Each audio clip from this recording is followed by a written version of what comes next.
I'm Bloomberg's Justin Milliner. On the Black Business Beat. Onyx, I keep having stomach issues. Please make me a doctor's appointment. Okay, are you suffering from diarrhea, bloating, gas, or oily stools? If so, you may want to ask your doctor if it could actually be a problem with your pancreas, called exocrine pancreatic insufficiency, or EPI. My pancreas? How is EPI treated? A prescription medicine like Creon, pancrelipase, is used to treat people who can't digest food normally because their pancreas doesn't make enough enzymes. Creon is the #1 prescribed treatment for EPI. Creon may increase your chance of fibrosing colonopathy, a rare bowel disorder. Tell your doctor if you have a history of intestinal blockage or scarring or thickening of your bowel wall, if you are allergic to pork, or if you have gout, kidney problems, or worsening of painful swollen joints. Call your doctor if you have any unusual or severe gastrointestinal symptoms or allergic reactions. Take Creon as directed by your doctor, and always with food. Do not chew capsules, as this may cause mouth irritation. Other side effects may include blood sugar changes, gas, dizziness, sore throat, and cough. These are not all the side effects of Creon. You can learn more at 1-800-633-9110. Before your appointment, visit creoninfo.com. That's CREON info.com. Milwaukee Black Talk lives here on 101.7 FM and 1510 AM, W269DL Milwaukee, and WGKB Waukesha.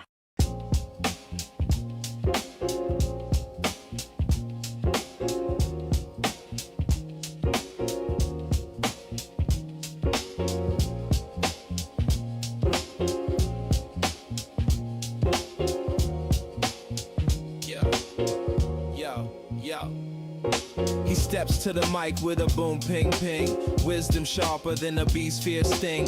Words like fireflies that light the night. He turns the dark into blazing bright. Boom ping ping, the truth takes wing. Milwaukee's voice, let the city sing. Boom ping ping, hear the freedom ring. Sherwin's the king, oh the airwaves king.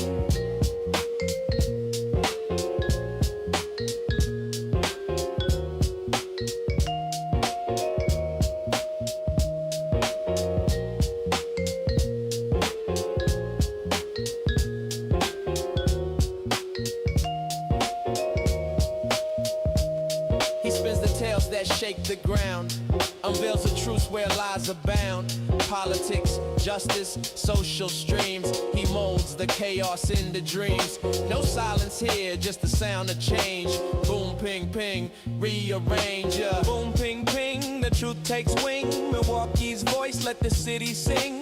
Boom, ping, ping, hear the freedom ring. Sherwin's the king, or the airwaves king. Through the static, through the noise, he amplifies the people's voice. Boom, ping, ping, like a heartbeat's call. He's got the wisdom to break down walls. Yeah.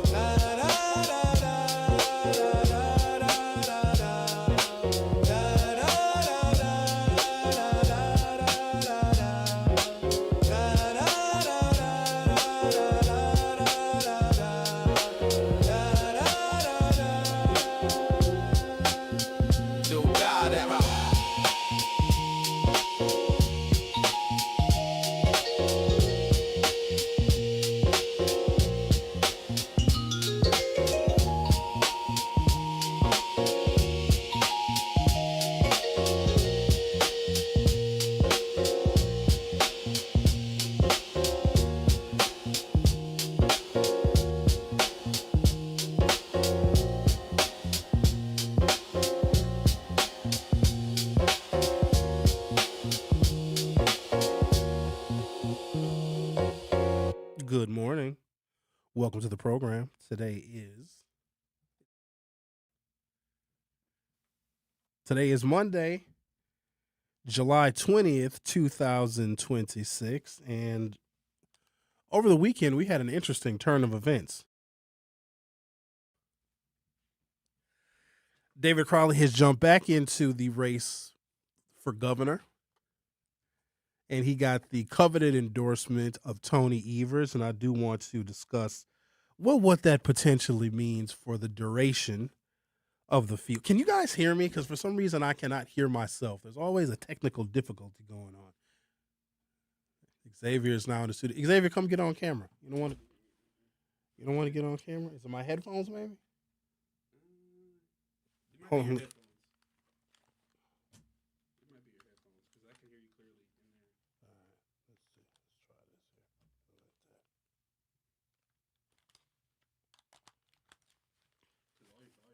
Hello? Oh, there we go. Now I can hear myself. Yes. Thank you, Xavier, for coming in the studio and literally doing nothing but just standing here. You sure you don't want to, were you on camera just now? You don't want to get on camera? All right, then. Fair enough. All right. Hi, everybody. Good morning. Welcome to the program. I couldn't hear myself for a second, and I don't want to talk when I can't hear myself because I might use a lot of profanity. So here we are, Monday, July 20th, 2026. David Crowley has re-entered the race for governor. I want to give you my perspective on that because I know that a lot of you are very happy and you're very hopeful, and that's good. I want happy and hopeful people, and some of you were undecided when he dropped out of the race. He is the two-term Milwaukee County executive, a well-liked guy, pretty high name recognition here in southeastern Wisconsin, and there was great fanfare at the event that took place right here at the 3rd Street Market Hall, which I think this place, the 3rd Street Market Hall, has really become the center of many things social and cultural in Milwaukee. And hell, why not reinvigorate and relaunch your campaign for governor here at the 3rd Street Market Hall at one of the event spaces that we have here in the building called Venue 3. Erica Crowley stole the show. That's David Crowley's wife. And, you can't be a successful candidate unless you have this thing called spousal support. And I ain't talking about alimony. In all of the cases in which a spouse was supportive, the campaigns go a lot better. They're a lot smoother. In the cases in which the spouse does not want their significant other embarking on such a political mission, those campaigns usually are very, very difficult to achieve success. We have a very simple question today via the YouTube poll. We ask you guys questions every day because we all here have inquisitive temperaments. And I just want to know, after the weekend's events and the hopefulness and the optimism, it seems, has returned to the gubernatorial campaign, at least in the Milwaukee area, amongst African Americans who have deep affection and respect for David Crowley. Let's just make it clear. And the question makes it very clear, and it lays it bare and makes it plain. Will David Crowley be the next governor of Wisconsin? Yes or no?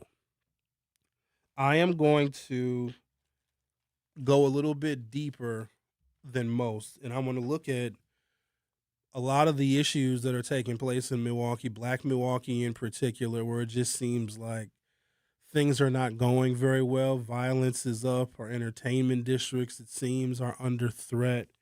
A lot of resources that were coming into the city of Milwaukee, coming into the state of Wisconsin for things like violence prevention and healthcare resources, a lot of those things have been curtailed, and you're starting to see the impact of that, where people are just loosely affiliated with anything positive, and all of these negative behaviors are going on. Okay? That's a very real impact of the Trump administration. Plus, we are in an anti-DEI and an anti-affirmative action political and social climate. There is no real motivation for Democratic candidates to engage the Black community. And I want you all to notice that typically in a midterm election like this, they go above and beyond to try and urge and encourage African-American voters to participate, because in a climate like this, in a situation that we are in where Donald Trump is president yet again, and we know in 2018, Donald Trump's midterm election was a complete unmitigated disaster for him. The Democrats swept control of Congress, and that led to Donald Trump's very first articles of impeachment. I would argue that we have a situation now where Donald Trump is even worse than he was, and the Democrats are hoping to wrestle control from a very narrow Republican majority, and that includes governor's races. Historically, in midterm elections, when one political party has the White House and Americans go back to vote in the next national caliber election, they typically select the policies of the party that is not in the White House. That means that the Democrats have a real advantage. And so David Crowley getting back into this race with a thumb on the scale for him, this is something that is atypical for governors of any political party. They usually don't get involved in primaries. And I find this incredibly unique because one of the reasons why Tony Evers still enjoys a relatively high level of approval and popularity in Wisconsin. Believe it or not, he still is rated as above 50, if not 60% amongst Wisconsin voters because he's not overwhelmingly political. He's scandal free. He's just a regular old fella. And sometimes he works with Republicans. And believe it or not, Wisconsin voters like a Democratic governor that sometimes will work with the other side. So he's still, Tony Evers, enjoys relatively high popularity, but one of those reasons why he enjoys such a high level of popularity is because he is not overwhelmingly political. He's not out there screaming from the mountaintops of the far left, super woke, ultra progressive Democratic playbook. Tony Evers is just a dude that goes to work and gets stuff done, and most days of the week, we don't even hear about what he's doing because he is trying his level best in his last term in office to make sure that Wisconsin is continuing to operate as it should, the most efficiently it can with the resources that we have. And the governor does this thing that is very political in nature, and I question the timing of it. I was also told, I didn't verify it because I just had a lot of stuff going on this weekend, and I don't want to dedicate too much of my personal time to preparing for Monday's show because I knew today was going to be a doozy, but there was a fact that I wanted to look up, which I was not able to do. So I received a text message ahead of David Crowley's announcement on Saturday morning at 11 a.m. that Tony Evers was not going to be in attendance. That would have been great if the governor was actually there and the governor gave a little bit of a speech and he would give his reasons why he is endorsing in a primary, which is very un-Tony Evers-like. But the governor is not in town. He was not in town. I was told that he's not even in Wisconsin. Can somebody look this up? Because I don't feel like typing at the moment. And plus, I have too many tabs open on this computer. Somebody told me that Tony Evers is in Africa right now. Can you find that out for us, Xavier? Is Tony Evers in Africa? Did Tony Evers endorse the black candidate for governor in a Democratic primary from Africa? Shout out to Tony Evers from the motherland, if that is, in fact, where he is. That's kind of unexpected. I don't want to sound pessimistic about what I think the future of this primary holds. And we titled the show today, The Yo-Yo Primary, because damn it, it's just going up and down, back and forth. Tony Evers is in Africa right now. Okay. Xavier said he's working on a deal with Ghana and South Africa. That's all right. Okay. That's cool. Shout out to Tony. Hell, he's in Africa. I ain't never been to Africa before. That's interesting. I'm going to read some of the words, a glowing recommendation, like a really good set of things that Tony Evers said about David Crowley, but I'm wondering is it too little too late? I know a lot of you are excited and you're happy that your guy is back in the race, but I got to give this disclaimer because when I speak honestly and factually about the political climate the way it is, some people may not like what I have to say, and they'll dismiss it because they don't like it. This has nothing to do with your feelings and your emotions because when we wake up on whichever Wednesday, the Wednesday after the primary election in August or the Wednesday after the November general election, your feelings don't come into play. It is the results. It is the number. It is the people that actually voted for one candidate versus another, for one party versus another. That is the only thing that matters. Ladies and gentlemen, we have been in this situation so many times before. I cannot even tell you how many election autopsies I have done on those Wednesdays because everybody wants to know. But Sherwin, what happened? Things were going so well, and we thought XYZ, A, B, and C candidate was going to win, and they lost. I try to tell people ahead of time why you may be sad on that Wednesday. And so I tell you this ahead of time so that we can mitigate that feeling of loss on Wednesday. There are some things that have to be in place in political campaigns in order for them to be successful. Now, I'm going to give you some history because history sometimes is a guide. history kind of rhymes. It doesn't always predict one-to-one what is going to happen next. But I will say this, going back to the year 2022 in Wisconsin, I'm not speaking for other states, black candidates have blown big elections. They have.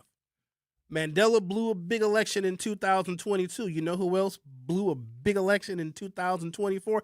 Kamala Harris. Let me be clear about this. Barack Obama and Michelle Obama and Oprah Winfrey and Beyonce and Megan Thee Stallion, all their endorsements didn't help Kamala Harris. They didn't help. And those endorsements came earlier. So, we're going to take all of the information that we have. We're going to look at the details and the facts and these statistics. We also have to be very clear. I have 1, 2, 3 previous political polls because, the people in Wisconsin get polled a lot. Y'all should be called poll dancers, how much you get polled. People are always texting you and asking you questions. I even get political polls on my YouTube videos. You guys ever get that on your YouTube videos, or am I a special case? I very well could be a special case because I've been labeled special many times before. I'll go to a YouTube video that I want to play, and a little survey will come up before my video starts, and I have the option to answer the survey or to skip it. And if I get 10 surveys that are displayed before I'm able to play my YouTube video of choice, 5 of the 10 will be about who I'm voting for if I'm decided which candidate is more favorable, et cetera, et cetera. So we get polled quite a bit. And I don't know how accurate a poll is until after the election. I look back at the poll and said, oh yeah, that poll got it right. But there's something that has been exceptionally consistent about the Crowley campaign. Now, if he's able to break this thing that has been very consistent, I mean, going back to probably last winter, David Crowley has never polled above 3%. That is an absolute fact. Now, will the endorsement of Tony Evers get David Crowley from 3 to 30? I don't know. That's up to some of you. So here's what we're going to do. I'm going to give you every damn thing that you need to know, all the information, all the data, and all the facts, and all of the things, and I'm going to give you the logic. Now, some of you still are going to be very emotional about this because even David got emotional. He almost shed a tear. He dropped out of the race. He was on the couch watching from the sidelines like everybody else. And then they're like, David, suit up again. Get back in the race. And he was like, what? Because when an athlete is done for the season, that's when they start drinking heavily and smoking weed. Now, I'm not saying that David Crowley was on the sidelines and that he was drinking heavily and smoking weed, but he could have been. He could have. I'm going to smoke this joint. My gubernatorial aspirations are over. Sitting on the couch wearing a dirty T-shirt and some stained boxers, wearing some slides on his feet. And then all of a sudden he gets a call. David, you need to get back in the race. He's like, what? And he considered it. And I think part of him getting back in the race, and I want to explain why Tony Evers did a very non-Tony Evers thing and why Tony Evers is tipping the scale. They are very much afraid of Francesca Hong, and damn it, they should be. She is the only one. Guys know that I'm realistic about her policies. I think if they could work, they would be beautiful. But the question is, campaigning and poetry and governing in prose are two totally different things. It's like when you're dating somebody, you have a lot of sex and you're humping and loving on each other and oh my God, you're so beautiful. That's what a campaign is. But then the policy part, once you get elected, that's the marriage. The marriage is hair on her lip. Her hair isn't done. She doesn't shave her legs. She's yelling and screaming at you. She's nagging at you. You don't make enough money. You don't treat her the way they used to. It's very different than when you were dating. See, campaigning is dating because you can say all of the things and be all nice and sweet and hump a lot. And there's lots of flowers and lots of candy during the campaign. Campaigns are beautiful and they're idealistic, and the campaigns wear short skirts. Okay? Getting elected and winning and being a policymaker wears a muumuu. I like the short skirts. Don't leave nothing to my imagination. You know what? Pretend like I don't have an imagination when we're dating. Take my imagination away from me. But then once you get elected, reality hits. In fact, once the candidate gets elected, they instantly gain 30 pounds. And body hair starts protruding. There's a big difference. Francesca Hong is just giving us all of the flowers and the candy, and she is campaigning in a beautiful and sexy way, and it sounds good and it feels good and it's refreshing. It's like when you meet somebody, like, oh my God, I met the one. And then you get to know them and you realize it was all a lie. I'm going to take a break, come back, and we're going to rock and roll today. You understand it? We're going to dance today. You're listening to The Truth with Sherwin Hughes on 101.7 FM. I'll be right back. Don't touch that dial. The Truth with Sherwin Hughes will be right back on 101.7 The Truth, The Truth app, and 1017thetruth.com.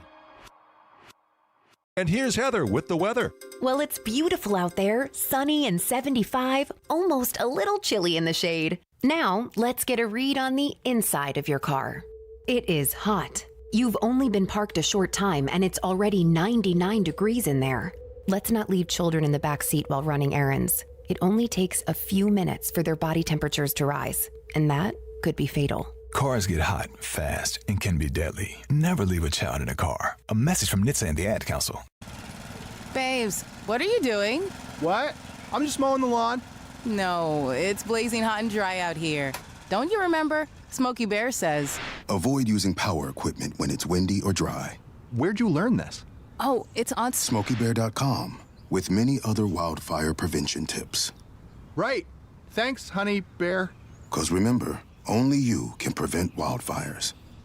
Brought to you by the USDA Forest Service, your state forester, and the Ad Council. You are listening to The Truth with Sherwin Hughes on 101.7 The Truth app, and 1017thetruth.com.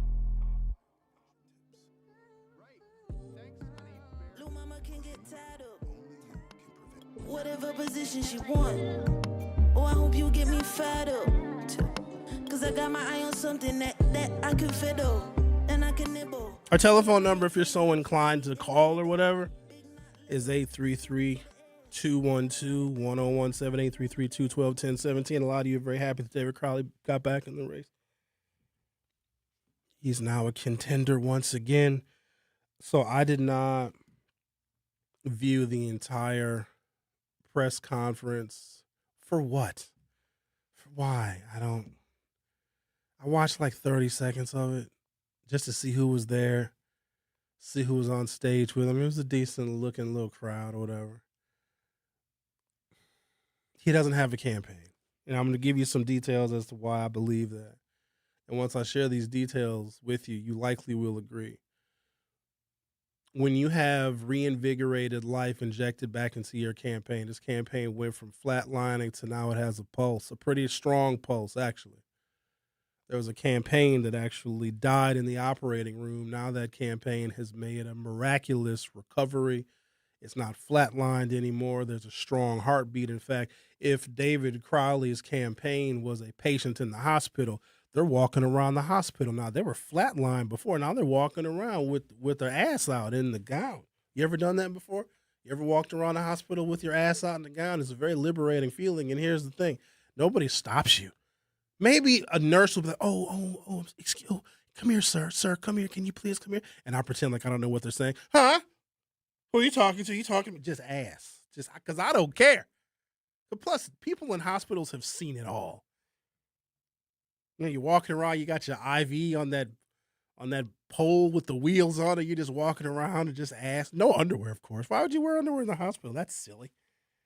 So David Crowley's campaign is not walking around with its ass out. It was flatlining before. We're very happy to see it up and see it walking around. But when you have this newly injected life, you got to strike when the iron is hot. Let me tell you what he didn't do and why I'm going to give you more evidence as to why he's polling at 3% and why he couldn't even take advantage of a rocket ship level explosion of opportunity by being endorsed by the current governor, who still has a relatively high approval rating in the state of Wisconsin, which is tough because in Wisconsin, we either love our politicians or we hate them. Tony Evers is still in the love category. When you have a gathering of people and you have an announcement of this size, here's what you're supposed to do. Let me say what Francesca would have done. Thank you, everybody, for coming. We're so glad that you're here. Now, we're going to do a citywide canvas. We're signing up volunteers over here. If you want to sign up for a volunteer shift, we're going out today. Here's a stack of literature. Here's some information. Go in your neighborhood. Go in your community. Let's knock on a whole bunch of doors today. We have momentum. David dominated the news cycle over the weekend, which I would argue is not the best time to dominate a news cycle. Monday is. You want to start off your week with the big announcement. Now his announcement is kind of eroded a little bit because it was talked about and discussed and circulated so much on Saturday and on Sunday. Now by the time we get to Monday, it's kind of old news and all the dust and the excitement has settled. But if he had an actual campaign, he would have taken advantage of that momentum because he's entering this race at 3%. You get a whole bunch of African-American elected officials to go into their respective districts, and they knock on doors on behalf of David Crowley, and they're endorsing him, and they're spreading literature. He didn't do that. That tells me that his campaign is faulty in its depths and its interior. When you get momentum like this, you seize. He should have signed up 3,000 volunteers. He should have had people in Madison, in Wausau, in Green Bay, all tuned in, all watching his announcement on big screens and satellite campaign offices that he should have around the state, and he didn't do that. He didn't capture the momentum. Now, had he done that, he instantaneously would have went from 3 to 6% by today, but he didn't. They missed an opportunity. You cannot win on just the endorsement alone. Kamala Harris didn't win with the Barack Obama and Michelle Obama endorsement and the Oprah endorsement. And I don't know if Tyler Perry endorsed Kamala Harris or if it was Medea. Either way, neither one of them helped. You've got to put in work when you get that kind of momentum. It's a very rare moment in Wisconsin political history where an incumbent governor endorses in a primary. You got to get all the juice you can out of that grapefruit. I don't know why I called it a grapefruit, but grapefruits tend to be juicy. And maybe I'm missing something because I wasn't there.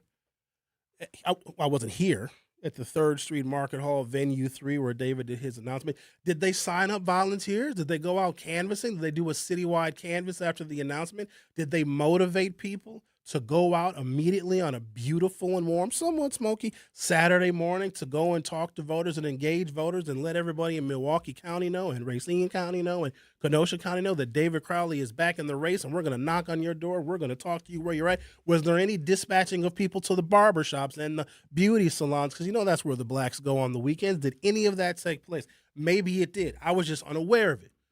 Now, if those things did take place, if they did seize and capture the momentum, because there were cameras everywhere, he got all the news coverage.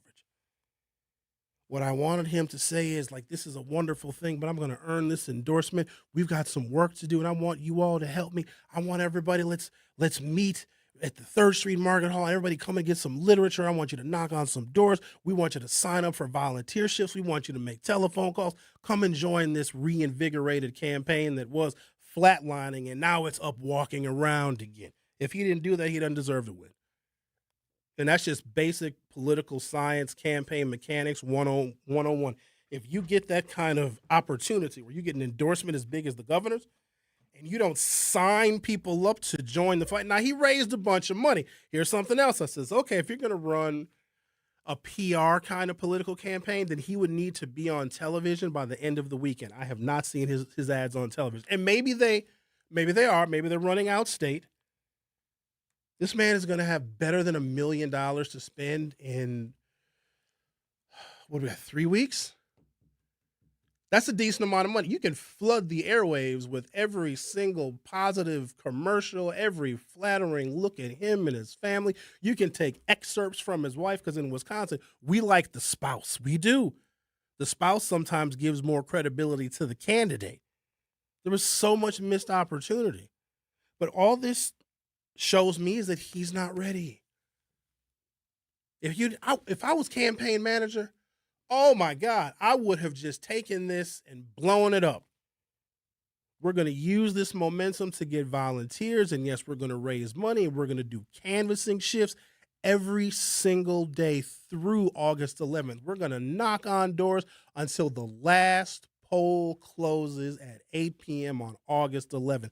And if that wasn't a central part of his announcement, then his campaign simply is not ready, or he's just got bad advisement. I'm gonna take a break, come back, take a look at some of your comments via YouTube and our talk to text line at 833-212-1017. If you haven't done so already, go to youtube.com or open up your YouTube app from your smartphone or other mobile device. Search 1017 The Truth, hit subscribe, and you'll be able to not just participate in the YouTube chat, which is salacious. Let me warn you. You can also view live video of me crumpling up paper and throwing things around the studio. You'll also be able to vote in our YouTube poll. Let's just cut right down to it. Will David Crowley be the next governor of Wisconsin? Can David Crowley and his lieutenant gubernatorial nominee, Sarah Godlewski, beat Tom Tiffany, who I'm thoroughly convinced is a virgin that lives with his mother, and Will Martin, who's black and a Republican and gay? The Truth with Sherwin Hughes, exclusively on 1017 The Truth. We'll be right back. The Truth with Sherwin Hughes returns after this on 1017 The Truth app, and 1017thetruth.com. At Versity on King, we believe taking care of our community starts right here, together. Every day, neighbors step up to donate blood, helping save lives in Milwaukee and beyond. But Versity on King is more than a donor center. It's a place for health education, community connection, and support, especially for families facing conditions like sickle cell disease. When you donate blood, you're not just giving, you're showing up for your community. Visit versity.org/VersityOnKing to learn more or schedule your donation today. Versity on King, rooted in community, powered by hope.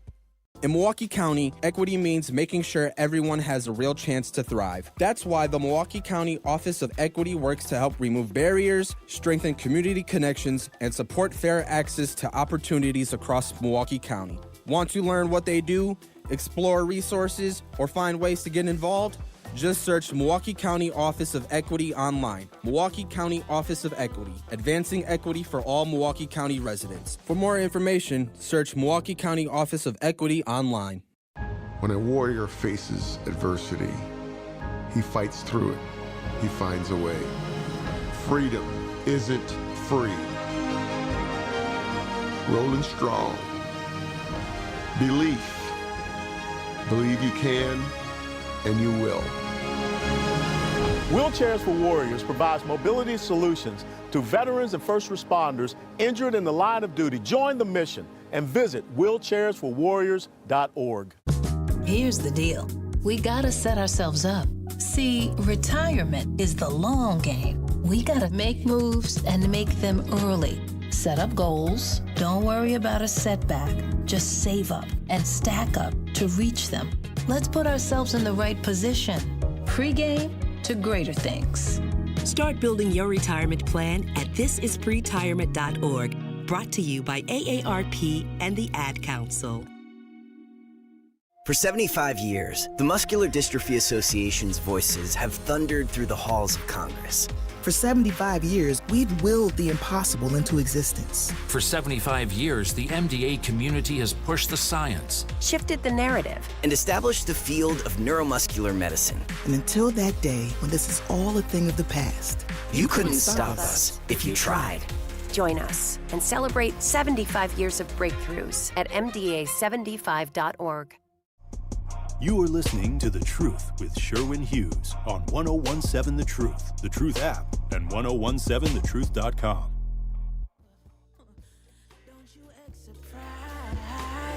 Well, I know it felt good, don't it? I missed the taste of it, and I will write my name on it.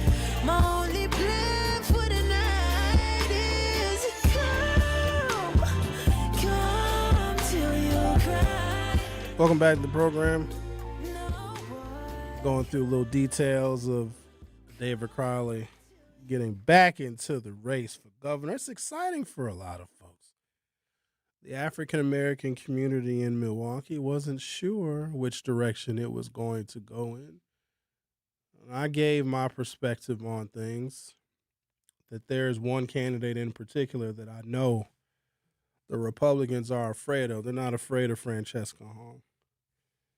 They're definitely not afraid of Mandela. They know how to beat him. They've engineered how Mandela can be beat by a weak Republican. There was a poll that was done last fall that put Mandela Barnes against Tom Tiffany in a November general election. Tom Tiffany 47, Mandela 40. So that showed even then that if Mandela was running statewide against a Republican, enough people in the state of Wisconsin would prefer the Republican. Now, we're falling into this silly little trap. People think that, midterm elections are usually a pretty good guide, but it's not a direct prediction of what is going to happen. And there are far too many people that are saying, well, voters in Wisconsin will vote for any Democrat with a pulse come November. No, they won't. This state doesn't operate like that. This state has a margin of between 25 and 30,000 votes, and that decides, regardless if it's a presidential contest or a midterm contest, regardless of whatever it is, that is what decides who wins statewide contests. And to say that people in the state are going to vote for any Democrat is insane, because that means that people are not doing their due diligence and analyzing who the Democratic candidate needs to be to maximize the possibility of getting that 25 to 30,000 votes. I know that people are oftentimes fascinated with history, like, oh, it'd be great to have a black governor. It really would be. It'd be history making, but is it really possible? Do you know how small the black population is in Wisconsin, like realistically? And plus, in a midterm election, probably 60% of us are not going to vote anyway. I'm thoroughly convinced there's a whole bunch of people that are all happy and all fired up, yay, David Crowley, that aren't even registered to vote. People lie. They just want to be involved in something. They don't have any intention of voting, because when the numbers meet out, low voter turnout in midterm elections is staggering, and it's every single election cycle. So we would need every single African American that is eligible to vote, I'm talking 18 until the age of death, to cast their votes for David Crowley, but not just here, everywhere. The man is at 3%. He needs to increase his share of support and approval by 10 times in less than a month. How do you do that? Now, I think that there were some ways in which he could have dramatically increased the breadth of his campaign by taking advantage of the momentum of that press conference, by saying, we're going out right now, we're knocking on doors. I'm David Crowley. I'm about to go knock on some doors. Thank you all for being here. Thank you, Tony Evers, for the endorsement. Now we got to get to work, and it's going to be a nonstop, well-oiled machine from now through August 11th. That didn't happen. He just soaked up the fanfare. That only gets you so far. 90% of the state probably didn't see that press conference. They probably didn't see it. It was a good speech. His wife was great. But for the people that didn't see it, whether they're in Wausau or Manitowoc or Sheboygan Falls or the western part of the state, because western Wisconsin Democrats are weird, what should have happened was to further expand the message of him getting back in the race and being endorsed by Tony Evers, he would need paid canvassers and volunteers to go out and knock on doors. When he found out that the governor was going to endorse him, he should have had literature printed right away. And guess what? He had the money to do. Why are you sitting on $300,000, G? Were you saving that money to reinvest in your county executive campaign? Because I think that if David Crowley doesn't finish exceptionally well, if not at the top, he's going to have an opponent when he runs for re-election to county executive in 2028, and it'll probably be Chris Larson. Chris Larson said some foul stuff about David Crowley over the weekend. Now, they're also trying to paint David Crowley as like a pro-voucher candidate, and they're using it as a slur. So here's what I want you to do. I want you, ladies and gentlemen, those of you that listen to this program, I want you to be able to speak and understand the anti-black language that some Democrats, liberals, and progressives use. They don't call us the N-word because that would be wholly offensive, and it's just not a nice word to say. Unless I say it, but I can say it. They can't. So they don't use the N-word. They say voucher. I want you, every time you hear a liberal or a progressive talk about vouchers and school voucher, because voucher is a slur. Voucher is you little poor black bastards get a coupon to go to private schools where good God-fearing Christian white folks have got to work hard and pay tuition for their kids. That is what voucher means to them. So whenever you hear them say voucher and David Crowley is the bought and sold voucher candidate, replace the word voucher with the N-word. That's what they're actually saying. I had a white boy tell me probably 30 years ago, he said, Sherwin, we can't say the N-word anymore. I said, I know you can't say it. Don't say it to me. He said, you know what we call y'all? I was like, please humor me. He said, Canadians. I was like, what? He's like, yeah, and you guys have no idea. He's like, oh, these Canadians came over and they moved into the neighborhood. Boy, I sure hate these Canadians. They have code names for us. And here's what's crazy. They all know the code names. Everybody knows the code names except for us. It's like you can be in public and speak negatively about somebody if you know that they don't understand the language. You ever just be in public and you just hear people, you're standing in line maybe, and all of a sudden the people behind you were speaking Spanish and they talking about you, or you go to the nail shop and a Vietnamese lady starts speaking Vietnamese and they're talking about you. They're using a language you don't understand, and they use that same language to disparage black people, but they use words that have different meanings. Voucher is N-word. Whenever they say these voucher candidates, you're not going to hear them call a white candidate pro-voucher ever, because voucher means N-word. Even Mandela chimed in on that, talking about voucher, even though he went to a voucher school himself. We got time to talk to Vincent. Let's chat with Vincent. Hello, Vincent. You're on 101.7 The Truth. How are you? Doing well, Sherwin. I hope you're doing well as well on this Monday, mighty Monday. But, to answer your poll question, no, I don't think David Crowley will be our next governor. I think his chances, even before he dropped out, were pretty slim, and they're even slimmer now, I think. What I'm disappointed is the Governor Evers, coming out and endorsing him, especially this early, a candidate this early. I don't think that's going to give him the kind of momentum that he needs, especially with the governor not standing up again, like you said, standing next to him at his rally on Saturday and making that endorsement. But no, the governor wasn't there, Vincent. Yeah, that's what I said. With him not being there, especially because the governor wasn't there. Yeah, I think governor in Africa. Yeah, it was pretty weak. I was disappointed in the governor for even people making that statement that he's endorsing Crowley. But I think the problem is that the Democrats aren't reading the room. The fact is, if you take out Milwaukee and Madison, basically Wisconsin is like Atlanta. You have a problem outstate.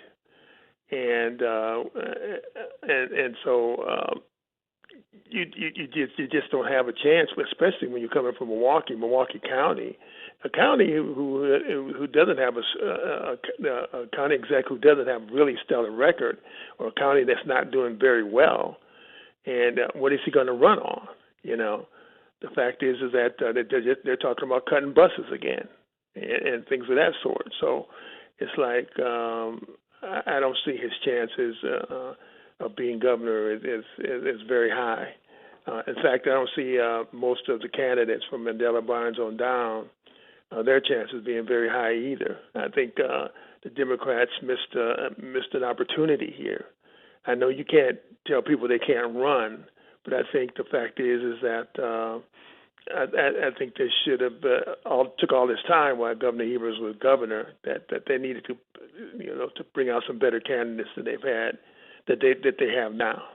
I think it's very disappointing about the candidates that they have now. It's amazing to me that you take this much time and then you got this group. So, but we had a good run with Evers and Dole and stuff like that. We had a good run. So. Doyle, but we had a good run. But the thing is that Democrats have a problem in the state, and they just don't read the room well. And so we'll see how it all shakes out. Indeed, we will, Vincent. Yeah. I think I'm just disappointed in the Democratic Party of the state. Well, these are the people that are willing to run. They can get on the ballot. They can raise the money. So it's not like we have this incredible bench of stellar people that are just waiting to run for governor. You got to keep in mind, a lot of people just simply don't want the job. Politics are broken. Donald Trump is calling every election fraudulent. Who wants to do that? Who wants to deal with the city of Milwaukee? We are a very, very tough place to have to manage and deal with as governor because we need dramatically more time, effort, and attention than any other part of the state. It's just a lot.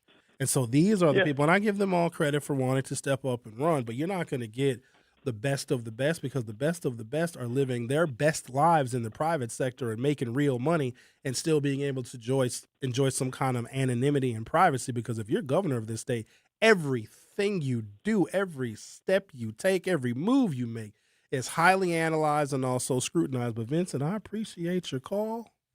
I'm going to take a break, come back. We're going to talk to Todd. Our poll on the YouTube, will David Crowley be the next governor? I'll reveal where the results are in just a moment. And Linda has a question via the YouTube chat. Sherwin, I don't believe you should discredit Crowley or his campaign. What are you looking for in a candidate objective? That has nothing to do with that, Linda. This is a Democratic primary and a midterm election. It has nothing to do with how we feel about a person. I love David. I do. I think the mechanics of his campaign did not take advantage of this moment. He was flatlined. He got another breath of life. He didn't seize the moment, said, we're going to go and attack this state. We're going to knock on doors. We need volunteers. Everybody come and go to davidcrowley.com and sign up right now for a volunteership. After this press conference, we're going to go and we're going to walk all over the state. We're going to knock on doors from Manitowoc to Marshfield, from Fond du Lac to Milwaukee. He didn't do any of that. The governor's endorsement is too little, too late. If Barack Obama couldn't help Kamala Harris, if Oprah Winfrey and Megan Thee Stallion and Beyonce couldn't help Kamala Harris, what is Tony Evers, who endorses from Africa? What is that going to do for the campaign if the campaign is not seizing on the momentum? It has nothing to do with him. And I want people to get out of their emotional body. But he's in the race, Sherwin, and we got to vote for him. Absolutely, you can. But I want somebody that can win. Someone that can scare and intimidate Republicans, because you can't paint Joel Brennan in a certain box. I'm in the mood to use white people to fight white people on our behalf. Y'all forget that when black people get elected, their lives are made dramatically more difficult because racism rears its head in politics, which means that people will band together to make sure that that black executive is not successful because there is no mood to help black people in the state of Wisconsin or in the United States of America. Please don't think that if somebody black gets elected, that racism goes away. It gets more severe, and I'm not ready for that right now. I'm just not ready to deal with more racism because they then will attack the black governor. David Crowley wouldn't be able to do anything right. And he might even lose some support from other Democrats in the legislature because they don't want to seem too cozy with a black executive. It's just that real. For some reason, black folks want as many distractions as we possibly can to pretend that racism doesn't exist. And right when we think we have something that can mitigate racism, that's exactly when racism gets worse. The Truth with Sherwin Hughes will be right back. Don't touch that dial. The Truth with Sherwin Hughes will be right back on 1017 The Truth, The Truth app, and 1017thetruth.com. Life's better with American Family Insurance because we know you love working weekends. If it means working on your dream home, both inside and out. And we're here to help protect those dreams so you can enjoy peace of mind. Save up to 40% when you bundle home and auto. American Family Insurance. Get a quote and find an agent at amfam.com. Products, pricing, and availability vary based on where you purchase insurance and by state. Some exclusions apply. American Family Mutual Insurance Company, SI, and its operating companies, 6000 American Parkway, Madison, Wisconsin. Our children deserve a real chance to make it in life, and a good education is a passport to opportunity. At City Ford Collective, we're working to make sure there's a great Milwaukee school for every Milwaukee family, because more good options lead to better outcomes. And who doesn't want that? Together, we can give every child the foundation they need to thrive, and a stronger future for kids means a stronger future for Milwaukee. To learn more about our mission, visit us at cityfordcollective.org. That's cityfordcollective.org. You can't buy a best friend. You can love them, walk them, pet them, and care for them, whether they want you to or not. You can take a picture or 50. You can fly to the moon, travel the world, or just stay in bed. You can't buy a best friend like that, but you can adopt one. There are millions of pets waiting for a best friend just like you. Help us save them all at bestfriends.org. Talking about guns with others might not always feel comfortable, but it could save a life. Here's a way to start a conversation. Your family is going over to your neighbor's home for dinner for the first time. How would you ask if there are any unlocked guns in the home? Hey, we're so excited for tonight. Before we come over, though, may I ask if there are any unlocked guns in your home? Our guns are stored securely, locked in a safe that the kids can't access. Awesome. Learn how to have the conversation at agreetoagree.org. Brought to you by the Ad Council. You are listening to The Truth with Sherwin Hughes on 1017 The Truth app, and 1017thetruth.com.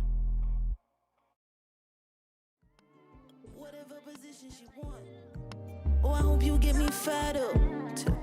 Cause I got my eye on something. Let's talk to.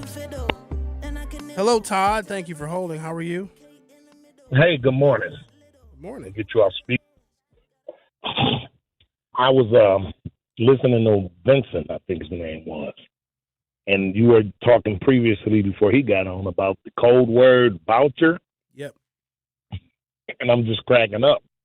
A guy at my former job told me a code word they use, and he says the guys would sit around and say Mondays. They would call us Mondays. And he said one day, he's a white guy, he said, why do you say Mondays? He said, because everybody hate Mondays. Ooh, that's awful. And Vincent called you a Monday. He said mention the word Monday, so you know what he was saying to you. Do you think that Vincent knows what that reference is? No, I'm just joking. Oh, okay. But I'm sitting there cracking up like, man, they do have a code word. And he asked him, what does Monday mean? And I've been hearing that voucher kind of thrown around. And that's absolutely what it means. That's absolutely what it means. Kind of sad, but I think Crawley should have just stayed out. Why does everybody not like Mandela Barnes? You'd have to ask individual people why that is. A part of it is the reason why he got in this race was just so off-putting. It was disrespectful. Now, listen, everybody has the right to run for office, but the fact that he got in several months after David Crowley had already been in, David Crowley, his campaign was starting to take shape. He was raising a really decent amount of money, and Mandela just got in to ruin it. I think both of them had these certain people behind them. They want, they kind of push them in and egg them on, get in. But I thought Mandela, even though the numbers ain't showing, I don't know. To me, with all this confusion, I think that right now, I hate to say it, getting close to saying we can get this one up. Not yet, but it's not looking good. If Evers decides here's the problem with the Evers endorsement and why it's mostly symbolic. First and foremost, David Crowley didn't take advantage of it to the fullest like he could have. But if Tony Evers is going to involve himself in the race, now he is the most popular Democrat. And I would argue that Tony Evers is the leader of the Democratic Party in the state of Wisconsin. If Tony Evers didn't tell each and every one of those Democrats to get out of the race and clear the field for David Crowley, then endorsing David Crowley means nothing. It's actually a good thing for Tony Evers' legacy because Tony Evers is a lame duck. Dude is out of office in 6 months. Yes. So this is one good thing that he can do. And also, Tony Evers was elected and reelected in a time when the black vote actually mattered and they cater to it in 2018 and 2022. I think Tony Evers is more of a throwback to that time. This time, there is no appetite to represent black people politically. There isn't. And the fact that we have two candidates in the race. Go ahead. I'm sorry. Do you think any of the others outside of Barnes and if Barnes and Crawley didn't make it, what about that lady? What's her name? Roy and the Brennan dude. Kelda Roy's got the endorsement on the teachers union on a single promise. She can't win either. But here's the reason why she got hell no, she can't win. She ran for governor and she's run a whole bunch of times and she's lost everything because her personality doesn't translate well for Wisconsin voters. She feels like she's entitled and she deserves it, but that's just the wrong attitude to have. She's not humble enough, and I think voters see through that, particularly women. But Kelda got the endorsement of WEAC, which is the state teachers union, and they wield a decent amount of power because WEAC will then tell all of their members in Wisconsin, hey, here's who we're supporting. She got the WEAC endorsement on the promise to end the voucher program on her first day in office. All right, let me say this, and I'm going to let you get back to the business. What I do wish, whoever gets the nomination for the Democrats, they kind of talk that union. Even I'm disappointed, one of the disappointments in Evers, reversing Act 10. They talk a good game at the beginning to get these votes, and then he kind of mentioned it way into his, governorship, and it's damn near too late now, but none of them are saying a bunch about reversing that Act 10. Act 10 was actually good. The district doesn't admit it, but Act 10 saved MPS like $1 billion. That's number one. Number two, the Republicans still have control of the legislature, and the Republicans love Act 10. They're not going to vote to reverse that policy that they loved and that brought Scott Walker to political prominence. So Tony Evers can talk about it 6 ways from Sunday, but if he can't get it done, why even mention it? Okay.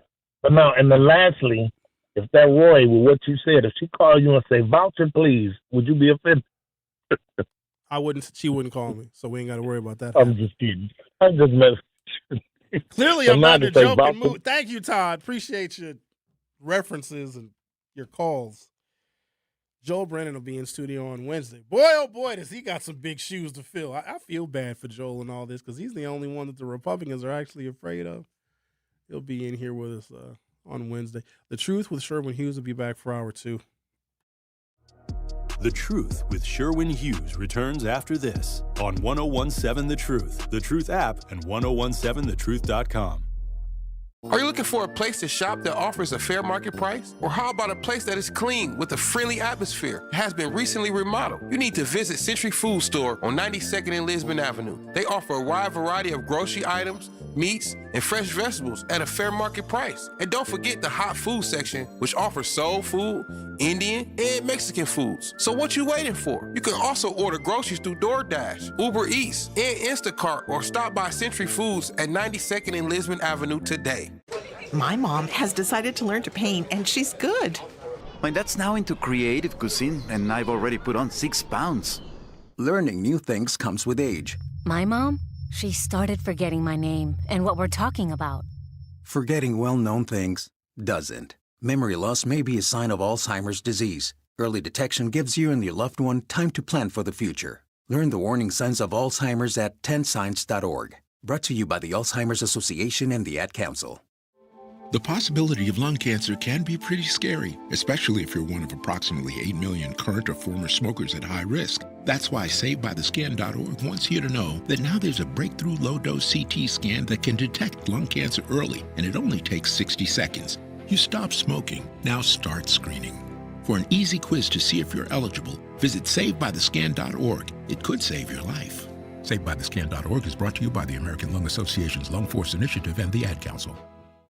Reading aloud to children sharpens their listening skills, expands their vocabularies, and nurtures a lifelong love of reading. That's why Reading is Fundamental, the nation's leading children's literacy nonprofit, offers free monthly read-alouds by popular authors through its Rally to Read program. Visit rallytoread.org to watch the read-alouds and discover exciting reading activities for school and home. Visit rallytoread.org today.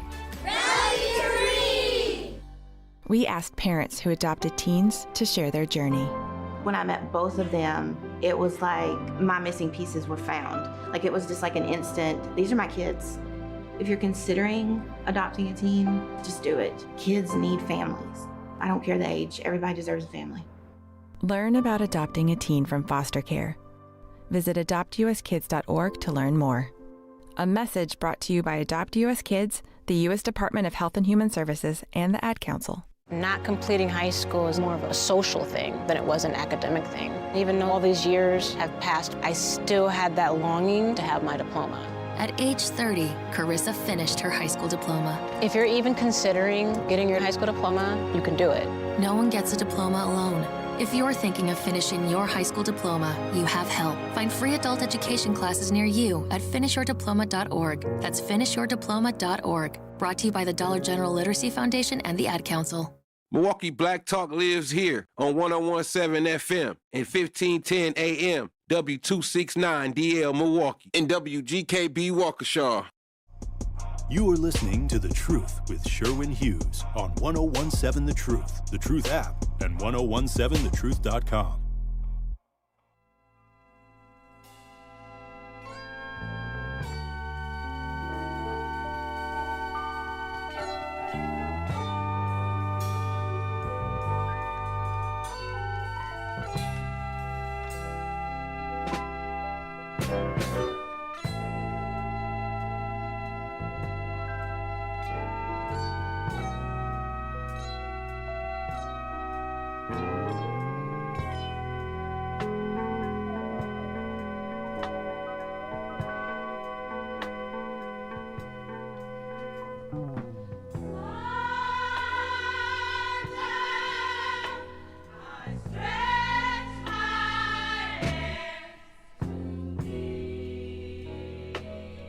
Welcome to Hour 2 of The Truth with Sherwin Hughes.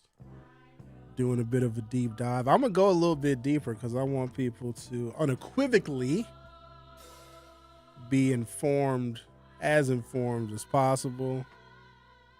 I will give credit where credit is due. Francesca Hong is running a monster campaign, but campaigns are a lot different than actually governing. We know that. You can master the job interview and fail miserably at the job. I believe that the Democrats are afraid of her, and rightfully so. But it's not like they didn't have every opportunity and every resource to put together campaigns that were just as stout. Democrats actually know how to run campaigns. They do. They've done many successful ones. To be grassroots and to make sure your base is in good shape and lined up and loyal and out there knocking on doors and engaging voters. They know how to do that. But for some reason, this cycle feels not just discombobulated, but a little sloppy.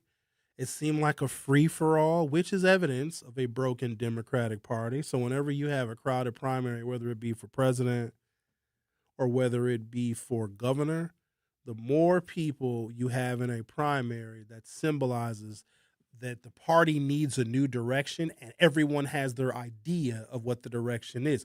For me, here's what my direction is. It's very simple. I don't need nothing fancy. I don't need a bunch of gimmicks. I don't need a bunch of silly stuff. I don't need all that because we got to take this stuff way more serious because of who's in the White House. Here's what I want. Someone that can beat a Republican. Not someone that has demonstrated that they can lose to one, but someone that can actually beat a Republican and beat them at their own game.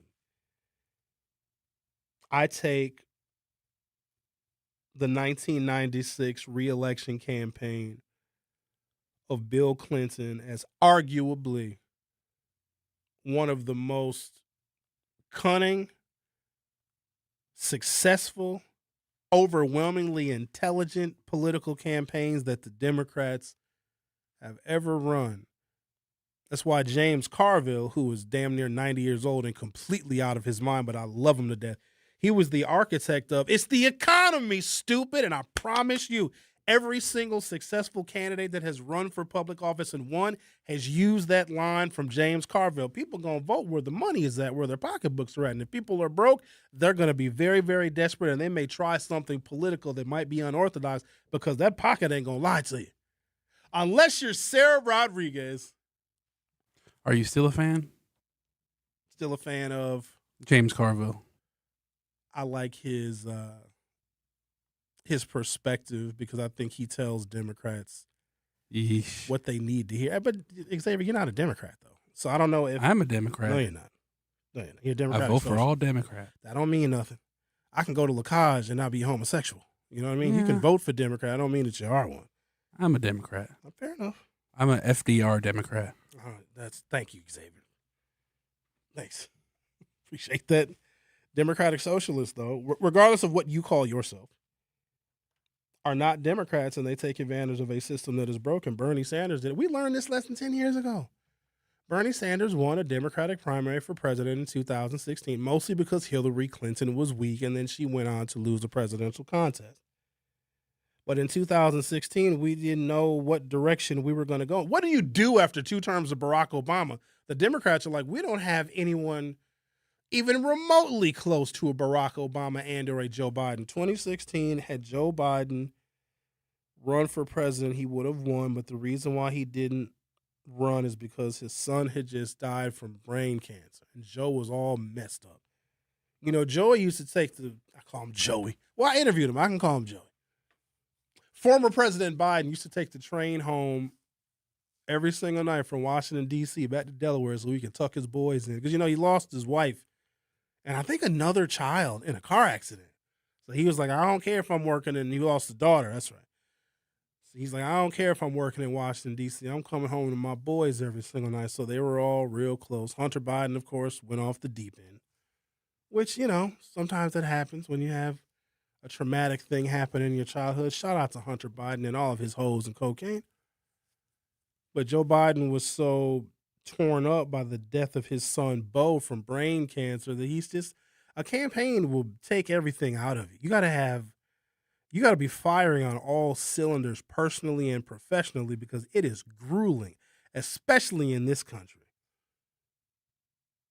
But what Bill Clinton did in 1996, and some may find it distasteful, but he won. The Republicans are like, well, we got to be tough on crime. Bill Clinton was like, oh, yeah? Well, I'm going to be tough on crime, too. The Republicans like, we've got to reform the welfare system. Bill Clinton was like, oh, yeah? Well, I'm going to reform the welfare system, too.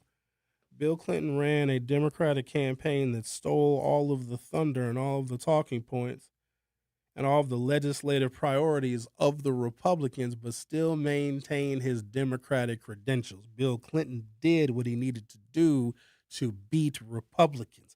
I need someone to stop lying to people and telling them that everything is going to be free and your health care is going to be free and you can just go to the grocery store and fill up your cart and it's going to be free and there's not going to be any more ICE.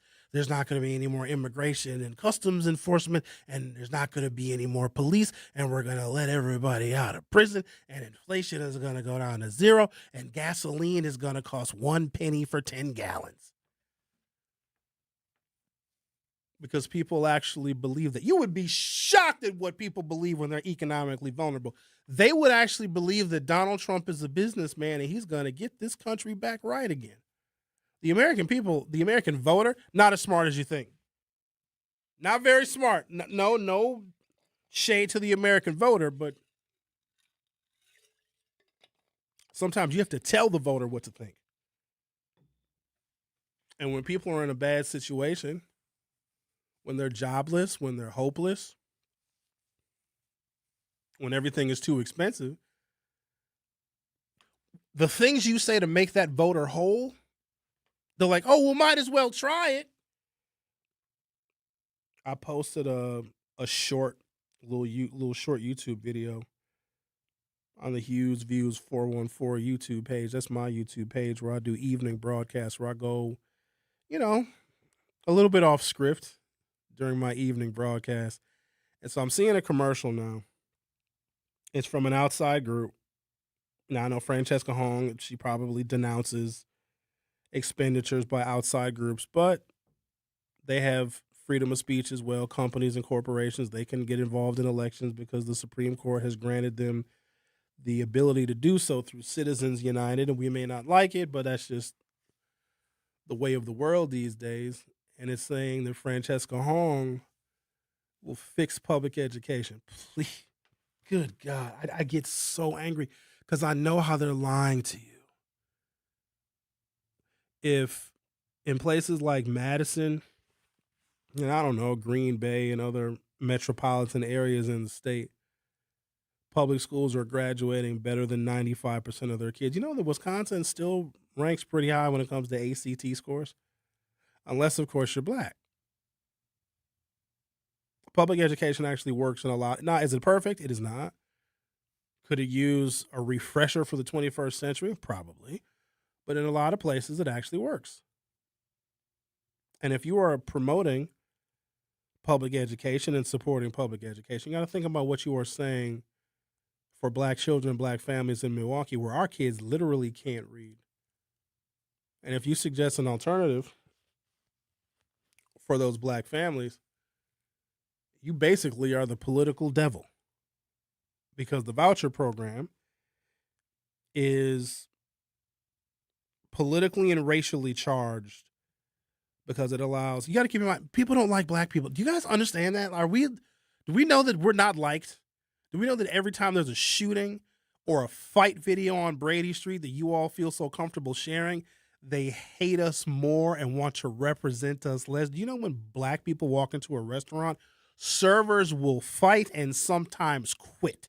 if they are forced to take the black table, especially if it's a bunch of black women under the age of 30 and it's one of their birthdays. Do you realize that we seem to think that, oh, the black voter is really important? No, we're not. They're not campaigning on black issues because they don't want to deal with us. Have you heard of the phrase called fatigue? They're politically fatigued of us too. It's very real, ladies and gentlemen, but we live in a delusional world. They don't want to represent us. But we seem to think that they do, and they absolutely, unequivocally do not. They're not courting our vote. And I think David Crowley knows that because he's not even mentioning a referendum that's going to be on the ballot. Nobody's even discussing it because we know it's going to pass. It's going to change the course and the scope of minorities getting jobs, opportunities, board positions, promotions, and into colleges and universities in perpetuity in the state of Wisconsin. And nobody is even talking about it because there's some voters, and yes, some of them are Caucasian. They're like, good, the blacks have gotten too much anyway. Whenever you have economic despair in America, you need to know this about your country. Whenever you have economic despair, racism explodes. In the 1980s, you know who actually does a real good explanation of this? Is Allen. So in the 1980s, when a lot of family farms were really going bankrupt and corporate farming was taking over, just like these hedge funds are buying all of our houses, back in the 1980s, corporations were buying a lot of family farms, right? And because family farms at that point had been a mainstay of cash and income for families for over 100 years, when they lose their farm to foreclosure and to bankruptcy, that guts an entire community, right? So guess what the white nationalists and the white supremacists did in the 1980s? They went to these old farming communities and they recruited people to join the ranks of white nationalism because then you become anti-immigrant. When jobs are scarce, what do? Hate immigrants. Trump is doing it right now. It's a familiar pattern, but for some reason we don't get it. Whenever the economy is bad, you can always blame immigrants and you can blame black people for the progress that we have made, affirmative action and DEI. We get blamed. Here's almost how the best way I can conceptualize it. AI companies are worth $20 trillion, even though they are not generating $20 trillion of revenue nor profit. AI companies are valued about $20 trillion because that is the dollar amount of wage labor that people who are going to lose their jobs to AI currently earn. You can take $20 trillion worth of wages and income from the American people with artificial intelligence. Okay. And people are very familiar because you have folks that are very against data centers because that is them saying, you know what, AI is going to take a lot of our jobs and a lot of our employment opportunities in the very, very near future. But here's how that is actually explained. AI is coming to take your job. Damn it, these Mexicans need to go back to Mexico. Isn't that insane? Whenever there's economic deprivation, the economy is not doing well, and we don't even know how the economy is doing because Donald Trump either fired everybody at the Board of National Labor Statistics or they're all giving political responses to the news media. We don't know how the economy is doing. It's probably doing really, really bad. But they're not telling us the economy is doing bad because Donald Trump would be responsible for it. And Donald Trump can't be responsible for a bad economy going into a midterm election. That's why he's also trying to drum up all this stuff with voter fraud because he knows. And he is shielding real information about the economy from getting out. But people feel it. They feel something is amiss. They feel their dollars are not going nearly as far as they should. They feel this inflation. They feel the cost of gas. And so what you do is you take that anxiety that the American people are feeling and you give them something familiar in which they can place their blame. And it's on black people, brown people, and immigrants, and it works every single time. Americans are just that stupid. If they are taking your job with technology and you're dumb enough to believe a Mexican is the reason why you're unemployed, if you're poor and black, I can give you a whole bunch of reasons as to why that is because they will underfund your neighborhood, your community, your school is probably not doing very well. You have less likely to be a homeowner because of housing covenants. And even if you do own a home and you live in a black neighborhood, your house is going to be valued less. I can give you a whole bunch of reasons why black people can suffer economic deprivation, really in any presidential administration. But if you're white and poor, you're just lazy because this whole system was designed for you. I was reading something over the weekend. I should have documented it because, I like to share with you all the stuff that I read. And it's something about white people design the corn maze of America, but when white people lose their way and they fall into the depths of poverty, it's like them not being able to get out of a corn maze that they designed themselves. But they designed the corn maze so that we get trapped in it, but somehow they got trapped in it too. Well, I don't like Obamacare. Yeah, but you can't afford health care. Well, I know, but I don't like it because the blacks will get health care. Yeah, but you need health care too. I do, but don't you have the cancer and the diabetes? Yes, I do have that. But I don't want the blacks to get it because they'll be in the hospital right next to me. It's so insane to me. All right, what are we going to do here? What is this? David Crowley, Milwaukee County Executive, re-enters Wisconsin governor's race endorsed by Tony Evers. Tony Evers has officially endorsed Milwaukee County Executive David Crowley in the Democratic primary. Did he really do this on Twitter? He couldn't even have sent a video message? Quote, today I'm endorsing at David C. Crowley on Twitter to be Wisconsin's next governor. I'm urging Wisconsinites to join me in uniting and supporting David in the upcoming August 11th primary and the November election. We've got a lot to do and a short time to do it, folks. Let's get to work. And then he gives this long statement. He endorsed him on Twitter. That's kind of weak, but the governor's in Africa, though. So there you go, endorsing the black candidate from the motherland. I'd like to see Tony Evers wearing an afro wig and a dashiki. That'd be cool. The Truth with Sherwin Hughes. We'll be right back. Don't touch that dial. The Truth with Sherwin Hughes will be right back on 1017 The Truth, The Truth app, and 1017thetruth.com. You're invited to summer's biggest celebration. Join Wisconsin State Fair in celebrating 175 years of memories together. Get your tickets today at wistatefair.com. Wisconsin State Fair, presented by T-Mobile, August 6th through 16th. Hear that? That's the sound of your life. Perfectly imperfect. Beating in rhythm to the world you've created. But every time you drive after drinking, the music gets drowned out. Your life sounds pretty great. Don't let a buzz ruin it. Buzz driving is drunk driving. Don't drive buzzed. A message from NHTSA and the Ad Council. Doctors Without Borders is delivering life-saving medical care where it's needed most in communities around the world. From bandaging war-wounded patients in Sudan to providing clean drinking water in Haiti, we're in more than 70 countries worldwide, bringing patients from sick to recovering, from emergency to aid, from crisis to care. This life-saving care is made possible by a global movement of supporters like you. Thank you.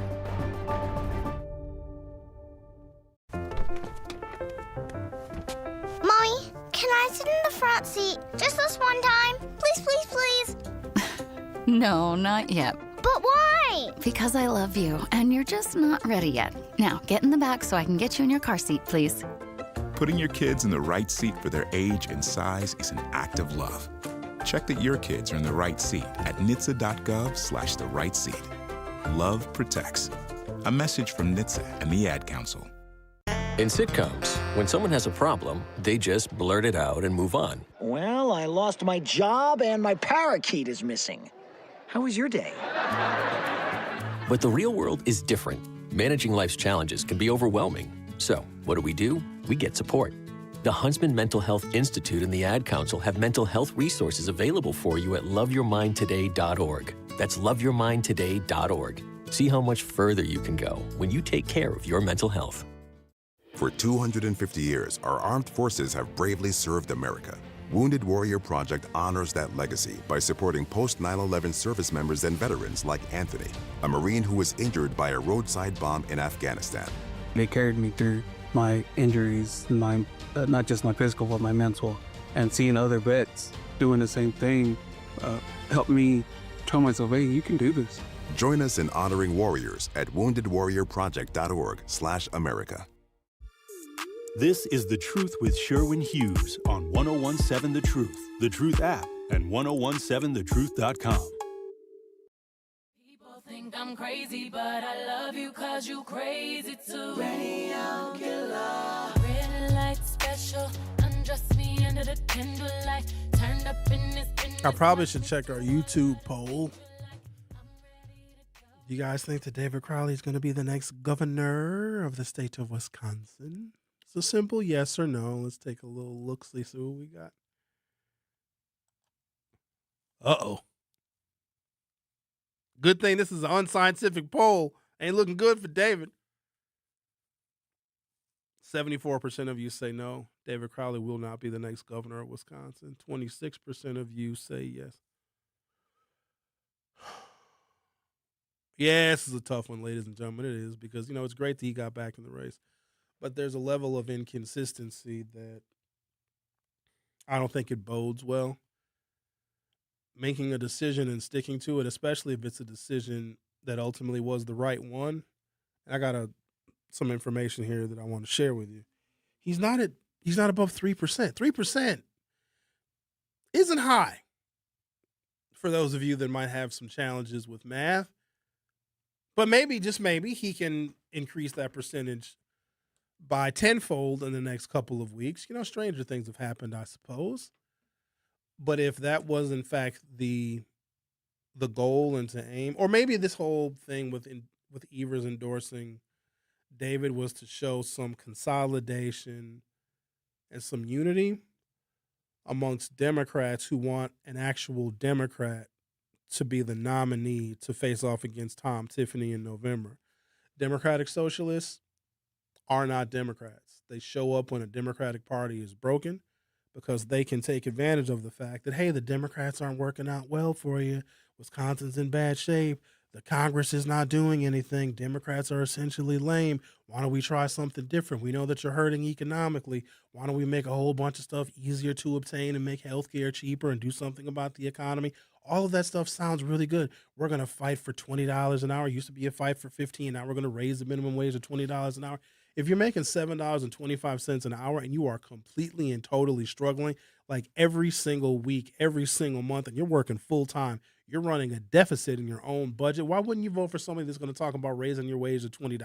And then when we tell you that that's wholly unrealistic, you say, but Sherwin, no, you're just being mean and pessimistic. I'm making $7.25 an hour. I want to make $20 an hour. I'm going to vote for the $20 an hour candidate. And I can't take that away from that person. But then if that $20 an hour candidate gets elected, they then are going to tell you how the Republicans or some other opposition is going to block them from making a $20 an hour minimum wage. And guess what? You voted for that person and you're still making $7.25.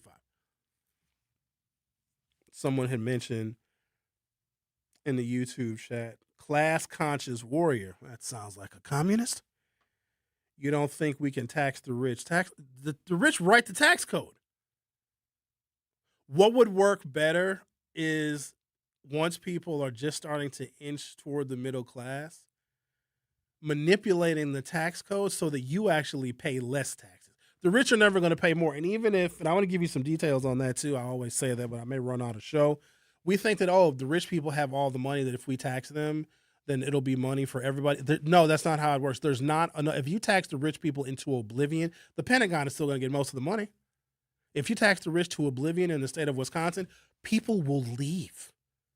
They'll leave. And guess where we're going to go? Texas and Florida. And guess who's going to get more representatives in Congress supporting conservative values? Texas and Florida.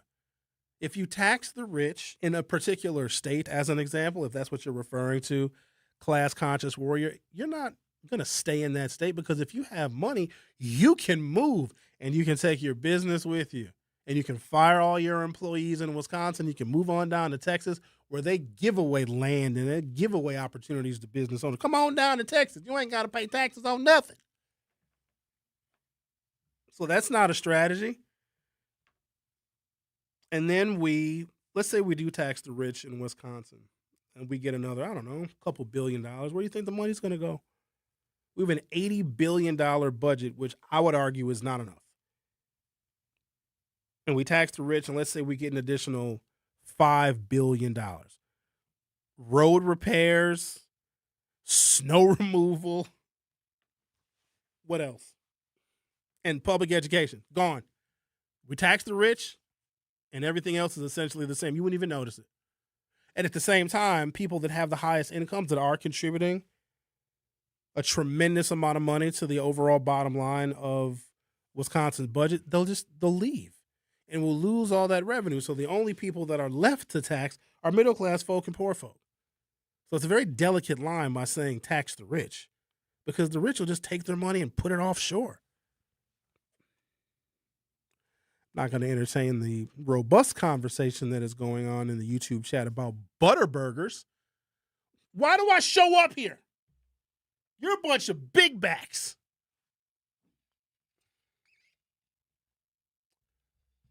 For Real Sports says they can be fatigued as they want to be. The strength is in numbers, which is what we lack, and we don't get out and vote. So we suffer and complain, but don't do anything about it. Yeah, it's a whole long, drawn-out conversation. Because the thing about voting is you're actually voting for the future. The pain you're feeling right now, if you vote for certain candidates, it's just so somebody in 10 years won't feel this pain. You're probably going to feel it for a while because nothing happens immediately and automatically. And I think that's what makes it difficult, because you get a first-time voter, and sometimes they're 70 years old, and they say, wow, conditions are really, really bad. I want to vote for these candidates that are new, that are exciting. I'm going to vote because things aren't going well in the economy. This is who I'm going to vote for. And then they vote. And like, yay, I voted for the person and they won. But then their paycheck doesn't get bigger. Their costs don't go down. Their opportunities don't explode. Their Social Security doesn't give them more money. And then they say, well, what the hell am I voting for? At the same time, you also have people saying that our elections are fraudulent, that dead people are voting, that immigrants are voting, et cetera, et cetera. And it's tough to convince people to vote. Very, very tough. All right, this one comes from Urban Milwaukee. And Mandela Barnes and his campaign has a lot to say about David Crowley. Now, let's also keep this in mind. A lot of this is in the spirit of competition. One of the things that is hurting the Democrats, I'm excluding Francesca Hong, they're not even attacking her. You deserve to lose. You attacked the front runner. I went to one candidate forum this cycle, and I went last fall, and I was like, I'm not going to a single one of these because all they do is they sit on stage and agree with each other.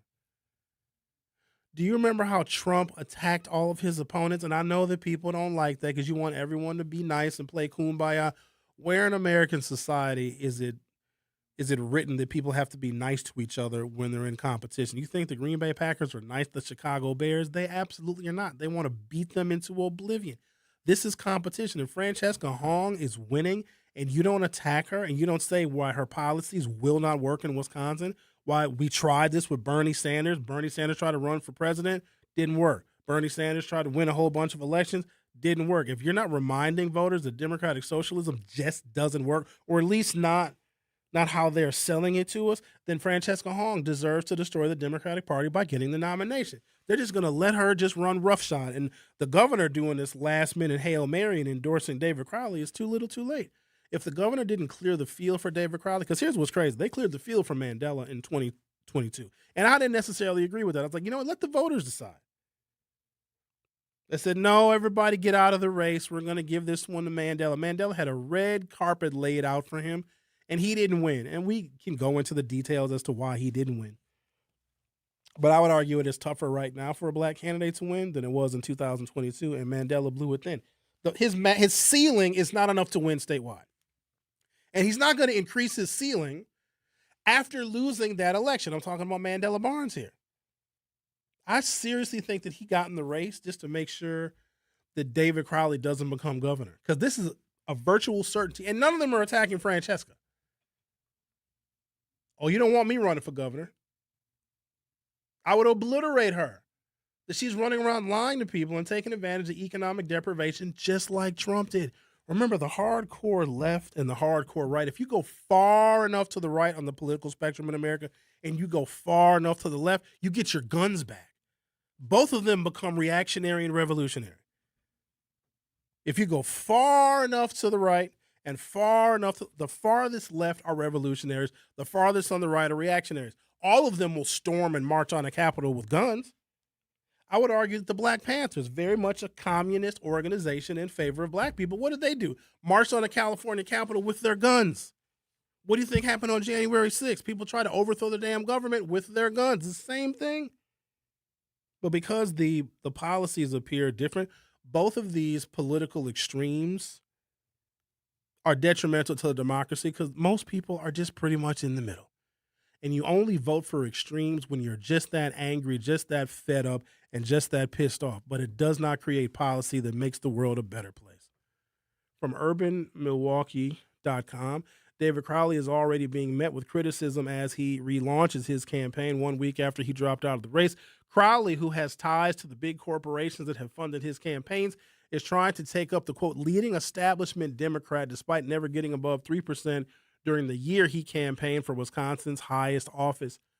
Here's a quick look at the buzz surrounding his reentry to the race. Dan Schaefer says, hard not to think of the Crowley campaign as anything other than a huge disappointment. He came in as a top-tier candidate but never got momentum. Politico.com says 2 senior Wisconsin strategists granted anonymity to speak candidly, said that elevating Crowley would be an uphill battle. Quote, it's probably not a realistic move at this point, even with the governor's support because of the time constraint, one said. The other one said David was never really able to catch fire and resonate with voters. WisPolitics says several insiders warned it could backfire if the Dem base saw the establishment putting its thumb on the scale in the primary.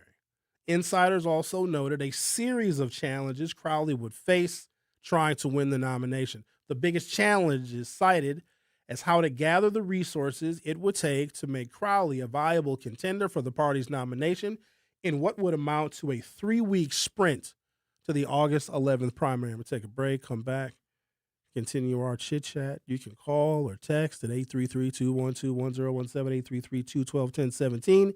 Go to youtube.com or open up your YouTube app from your smartphone or other mobile device. Search 1017 The Truth, hit subscribe. And you can vote on our YouTube poll. Will David Crowley be the next governor of Wisconsin? And you can let your voice be heard. The Truth with Sherwin Hughes will be right back.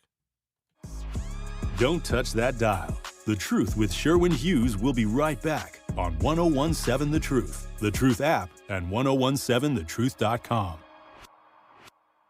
In Milwaukee County, equity means making sure everyone has a real chance to thrive. That's why the Milwaukee County Office of Equity works to help remove barriers, strengthen community connections, and support fair access to opportunities across Milwaukee County. Want to learn what they do, explore resources, or find ways to get involved?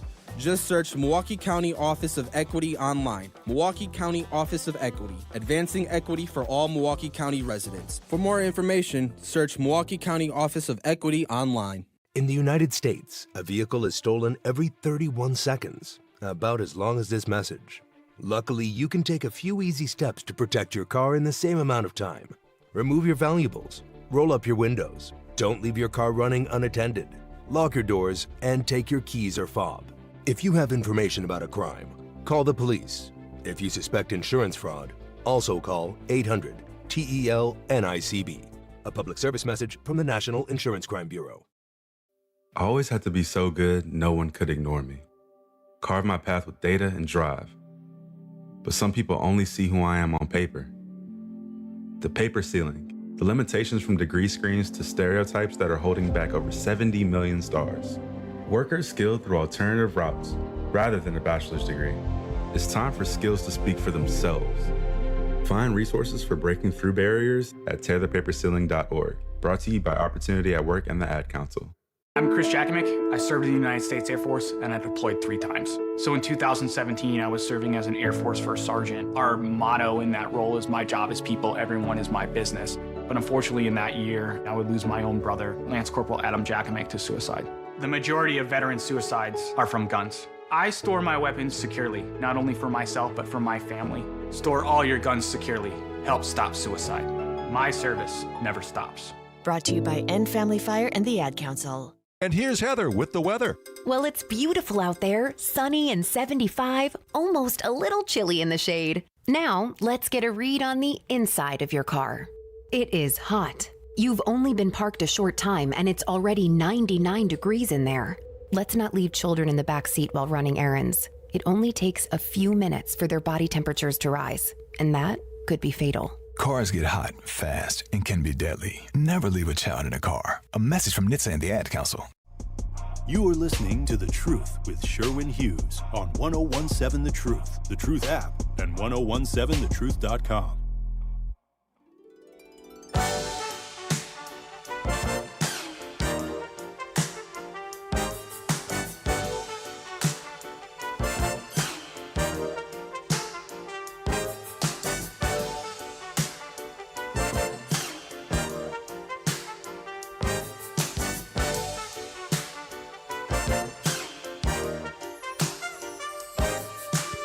Welcome back to the program.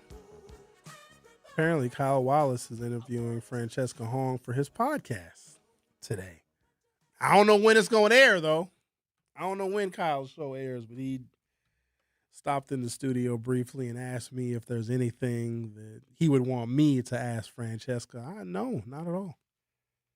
She's running a very solid campaign that is taking advantage of voter sentiment all over the state. And if a couple of things were different, I might potentially show more favoritism toward her campaign.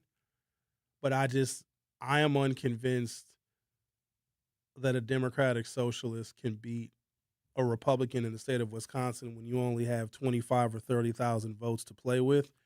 And the African-American vote is not going to come into play. No one is catering to us. No one is courting us. And I completely and totally understand why. And some of you may think that that is unfair.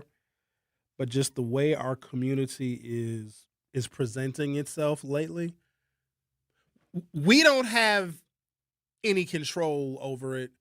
So why would you cater to a vote and a vote share in which the body politic of that community has no control? Because white folks can't fix what's wrong. I know some of you may believe that.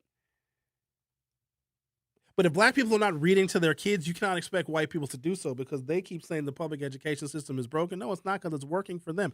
If something is working for the dominant group and for the majority, it's not broken. Things are supposed to not work for the minority. That's why you're a minority.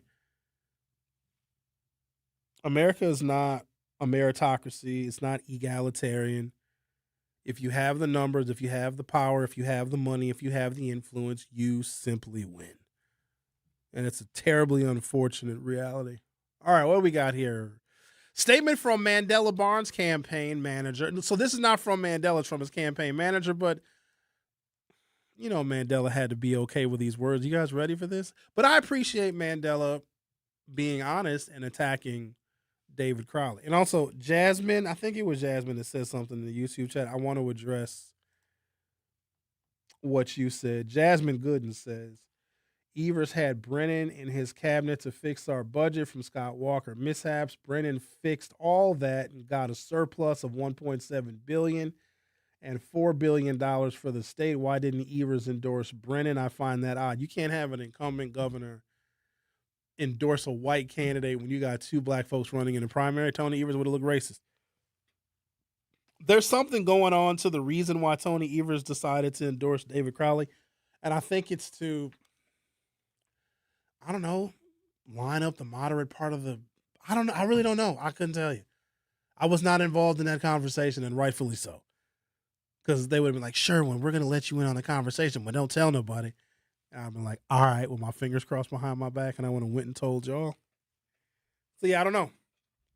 I know that David's campaign did not take advantage of the explosion of momentum that he got when his campaign was removed from life support and is now back up and walking around again. He should have mobilized canvassers and volunteers on Saturday.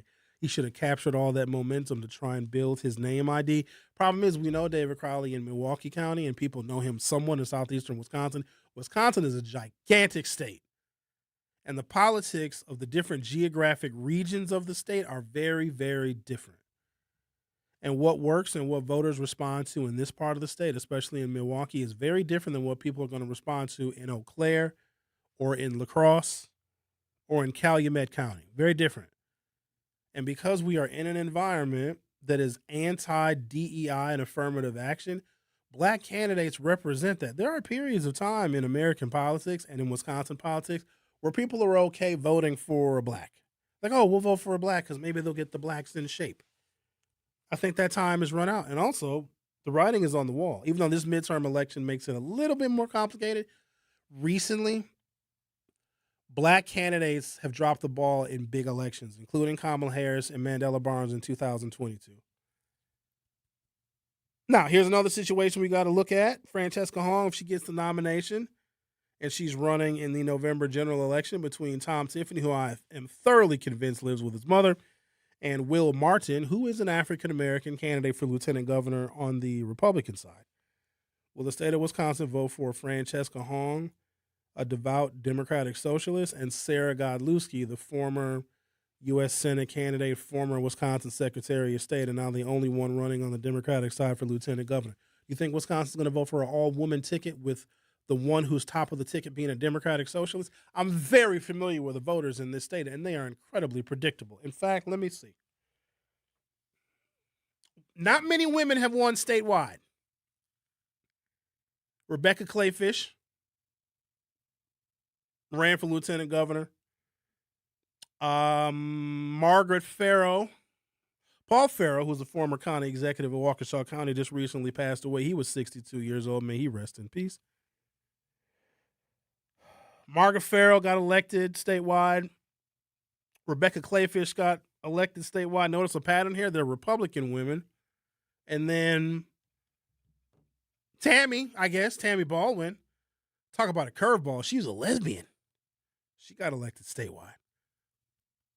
And then before that, I think you have to go to Vel Phillips in 1982. Many women have run statewide in Wisconsin. Not many women have won. Vel Phillips, Tammy Baldwin, Margaret Farrow, Rebecca Clayfish are the only women that have run. And those tickets were split with men. So I'd imagine when Tammy was running, it was likely in a presidential contest where we had either a Clinton in office or an Obama in office or a Bush in office or a Trump or a Biden in office. When Vel Phillips ran in 1982, you had a Reagan in office, and that would have been a midterm election. So Jimmy Carter had just lost the race in 1980, and then Geraldine Ferraro and Walter Mondale would have then lost the Democratic presidential, or lost the contest in 1984. Let's read these words from Mandela Barnes' campaign manager. Statement from Mandela Barnes' campaign manager, Darby O'Connor, quote, David Crowley left this race for a reason. After nearly an entire year in the race, the only attention he received was for a major healthcare scandal that threw Milwaukee residents off of their insurance. He and his allies spent nearly $1 million but gained absolutely no traction and was stuck in the low single digits with just 3 weeks until Election Day. And after nearly 70,000 people have already voted, this Hail Mary serves no purpose other than playing spoiler and handing our state to Trump's handpicked candidate, Tom Tiffany. That came from the Barnes campaign. That's strongly worded, but in a Democratic primary, this is how it's supposed to go. You got to stop playing nice. Problem with these Democrats is they play nice the entire time. All they did on that stage was agreed with one another, including agreeing with Francesca Hong. She has represented a threat to the Democratic Party, and the Democrats just laid over and let her represent that threat. Her being on those debate stages and those candidate forums when every other Democrat is trying to move to the left, and they pedestalize Francesca Hong. There's no reason. Like, it's expected why she's winning. She should be. She's become the gold standard for a political party that she's not even a member of. Next time you see Francesca, this is what Kyle should ask her. Kyle, if you're listening, ask Francesca this. How long has she been a dues-paying member of the Wisconsin Democratic Party? I'd love to hear that answer, because what you probably would find is she just probably paid her dues right when she turned in her nomination signatures and her paperwork to run for governor. She's not a Democrat. She isn't. From day one through his exit, David Crowley gained absolutely no support. The Marquette University Law School poll from October of 2025, shortly after David entered the race, he was at 3%. Okay, that's fine. So then 5 months later, another Marquette University Law School poll came out in February of 2026, and David Crowley was at 3%. Okay, fine, fair enough. Marquette University Law School comes out with another poll in March of 2026, and David Crowley was at, this makes sense. He was still at 3%. The Truth with Sherwin Hughes on 101.7 FM. We'll be right back. The Truth with Sherwin Hughes returns after this on 101.7 The Truth app, and 1017thetruth.com. Each early detection, each shortened hospital stay, each quick recovery reminds us why we serve. From first breaths to complex surgeries to rehabilitation that gets you back to your family sooner, we stand ready, quietly preparing, focused, and guided by one promise: to be fully devoted to you. Ascension, Wisconsin. Advanced care devoted to you. Hi, this is Sherwin Hughes from 101.7 The Truth, and I want to talk to you about something bigger than just buying a house. I'm talking about building a legacy. Owning a home isn't just about four walls and a roof. It's about giving your kids a place where memories are made, where birthdays are celebrated, and where they always belong. It's about planting roots, knowing your neighbors, waving from the porch, and being a part of a community that feels like family. If you've been renting and wondering if home ownership is even possible, Axe Housing is here to work with you. An Axe Housing coach will help you create a plan, a budget, and move step by step toward owning a place you can truly call your own. They've already helped over 4,000 families become homeowners, and many are paying less than they were paying for rent. Don't let where you are today stop your family's tomorrow. Start your journey at axehousing.org. That is ACTShousing.org. Your legacy begins at home. Babes, what are you doing? What? I'm just mowing the lawn. No, it's blazing hot and dry out here. Don't you remember? Smokey Bear says. Avoid using power equipment when it's windy or dry. Where'd you learn this? Oh, it's on SmokeyBear.com with many other wildfire prevention tips. Right. Thanks, honey bear. 'Cause remember, only you can prevent wildfires. Brought to you by the USDA Forest Service, your state forester, and the Ad Council.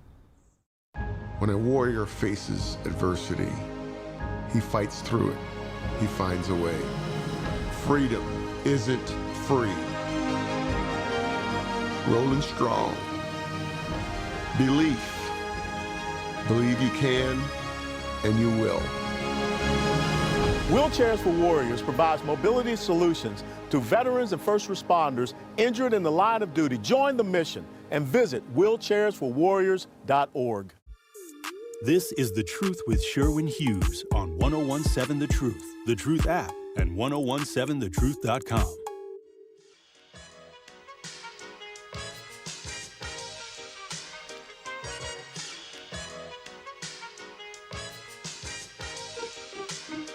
Get ready, the 101.7 The Truth Family Fest is back. Join us Saturday, August 22nd from 11 a.m. until 2 p.m. at Riverside University High School for the free back-to-school resources, live entertainment, family activities, community fun. Vendors and sponsors can reserve their spot by visiting truthfamilyfest.com or emailing sierra.brown@milwaukeeblackmedia.com. That is Sierra, Cierra.brown@milwaukeeblackmedia.com. Proudly sponsored by Educators Credit Union, American Family Insurance, Milwaukee Public Schools, artists working in education, and Ascension Healthcare. All right, Xavier, maybe you should run for public office. I'd be a good candidate.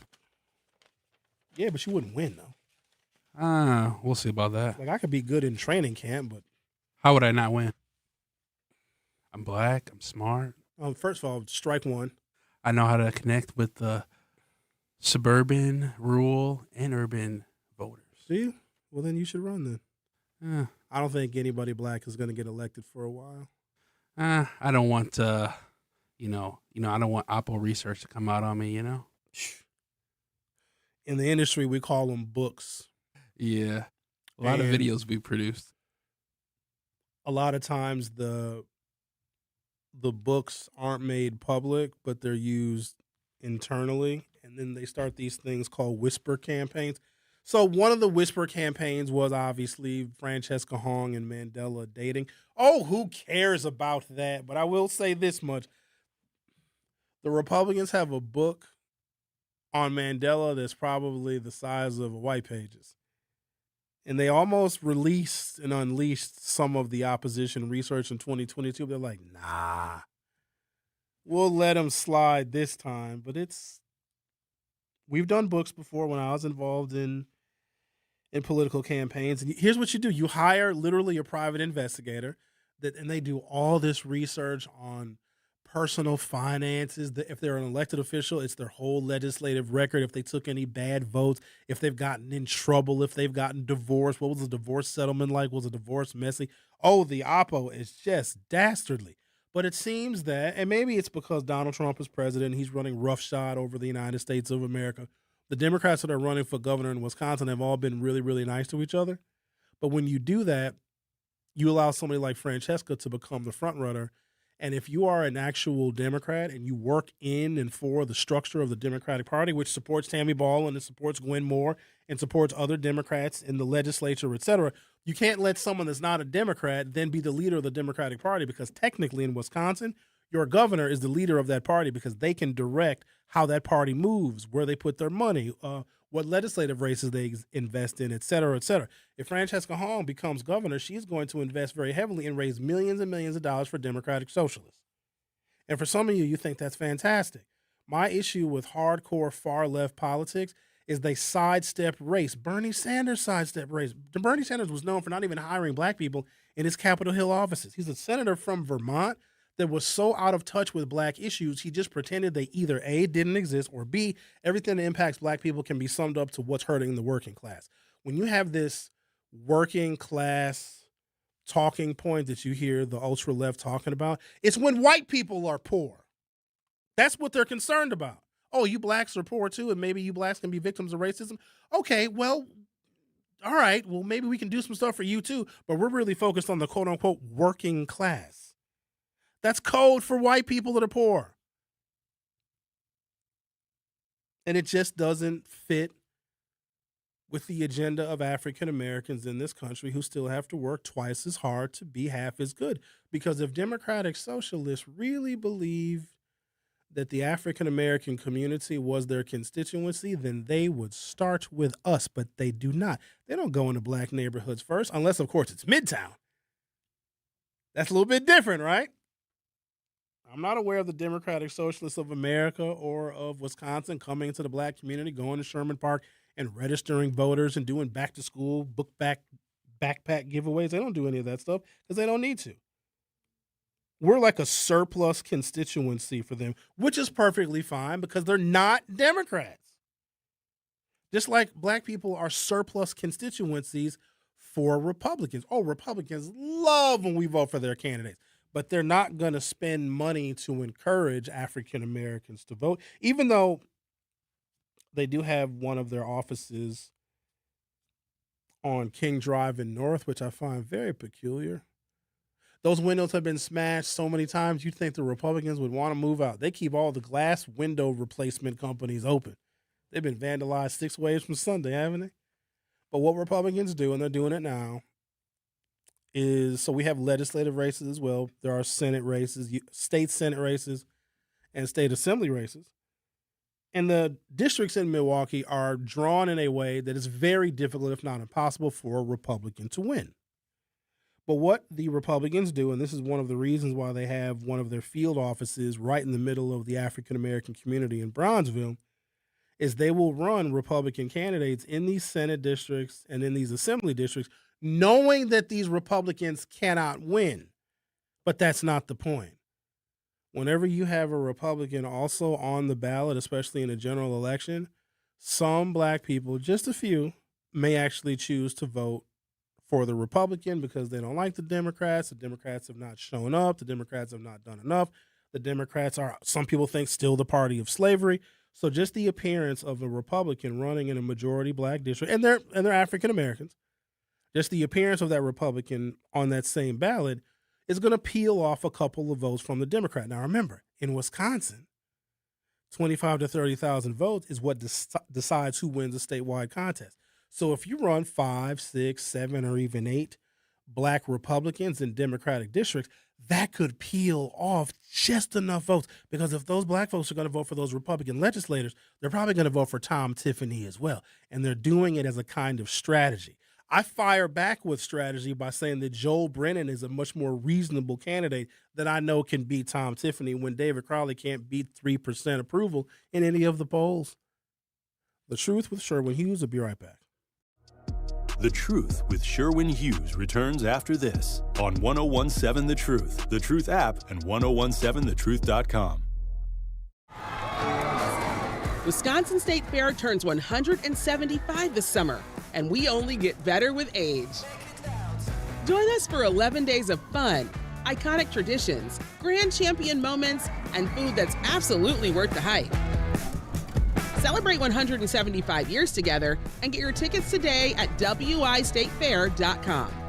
Wisconsin State Fair, presented by T-Mobile, August 6th through 16th. We'll see you there. Our children deserve a real chance to make it in life, and a good education is a passport to opportunity. At City Ford Collective, we're working to make sure there's a great Milwaukee school for every Milwaukee family, because more good options lead to better outcomes. And who doesn't want that? Together, we can give every child the foundation they need to thrive, and a stronger future for kids means a stronger future for Milwaukee. To learn more about our mission, visit us at cityfordcollective.org. That's cityfordcollective.org. Here's the deal. We gotta set ourselves up. See, retirement is the long game. We gotta make moves and make them early. Set up goals. Don't worry about a setback.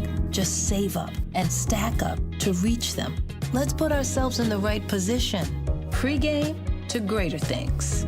Start building your retirement plan at thisispretirement.org. Brought to you by AARP and the Ad Council. For 75 years, the Muscular Dystrophy Association's voices have thundered through the halls of Congress. For 75 years, we've willed the impossible into existence. For 75 years, the MDA community has pushed the science, shifted the narrative, and established the field of neuromuscular medicine. And until that day when this is all a thing of the past, you couldn't stop us if you tried. Join us and celebrate 75 years of breakthroughs at MDA75.org. You can't buy a best friend. You can love them, walk them, pet them, and care for them, whether they want you to or not. You can take a picture or 50. You can fly to the moon, travel the world, or just stay in bed. You can't buy a best friend like that, but you can adopt one. There are millions of pets waiting for a best friend just like you. Help us save them all at bestfriends.org. Talking about guns with others might not always feel comfortable, but it could save a life. Here's a way to start a conversation. Your family is going over to your neighbor's home for dinner for the first time. How would you ask if there are any unlocked guns in the home? Hey, we're so excited for tonight. Before we come over, though, may I ask if there are any unlocked guns in your home? Our guns are stored securely, locked in a safe that the kids can't access. Awesome. Learn how to have the conversation at agreetoagree.org. Brought to you by the Ad Council. Milwaukee Black Talk lives here on 1017 FM and 1510 AM, W269DL Milwaukee, and WGKB Waukesha. This is The Truth with Sherwin Hughes on 1017 The Truth app, and 1017thetruth.com.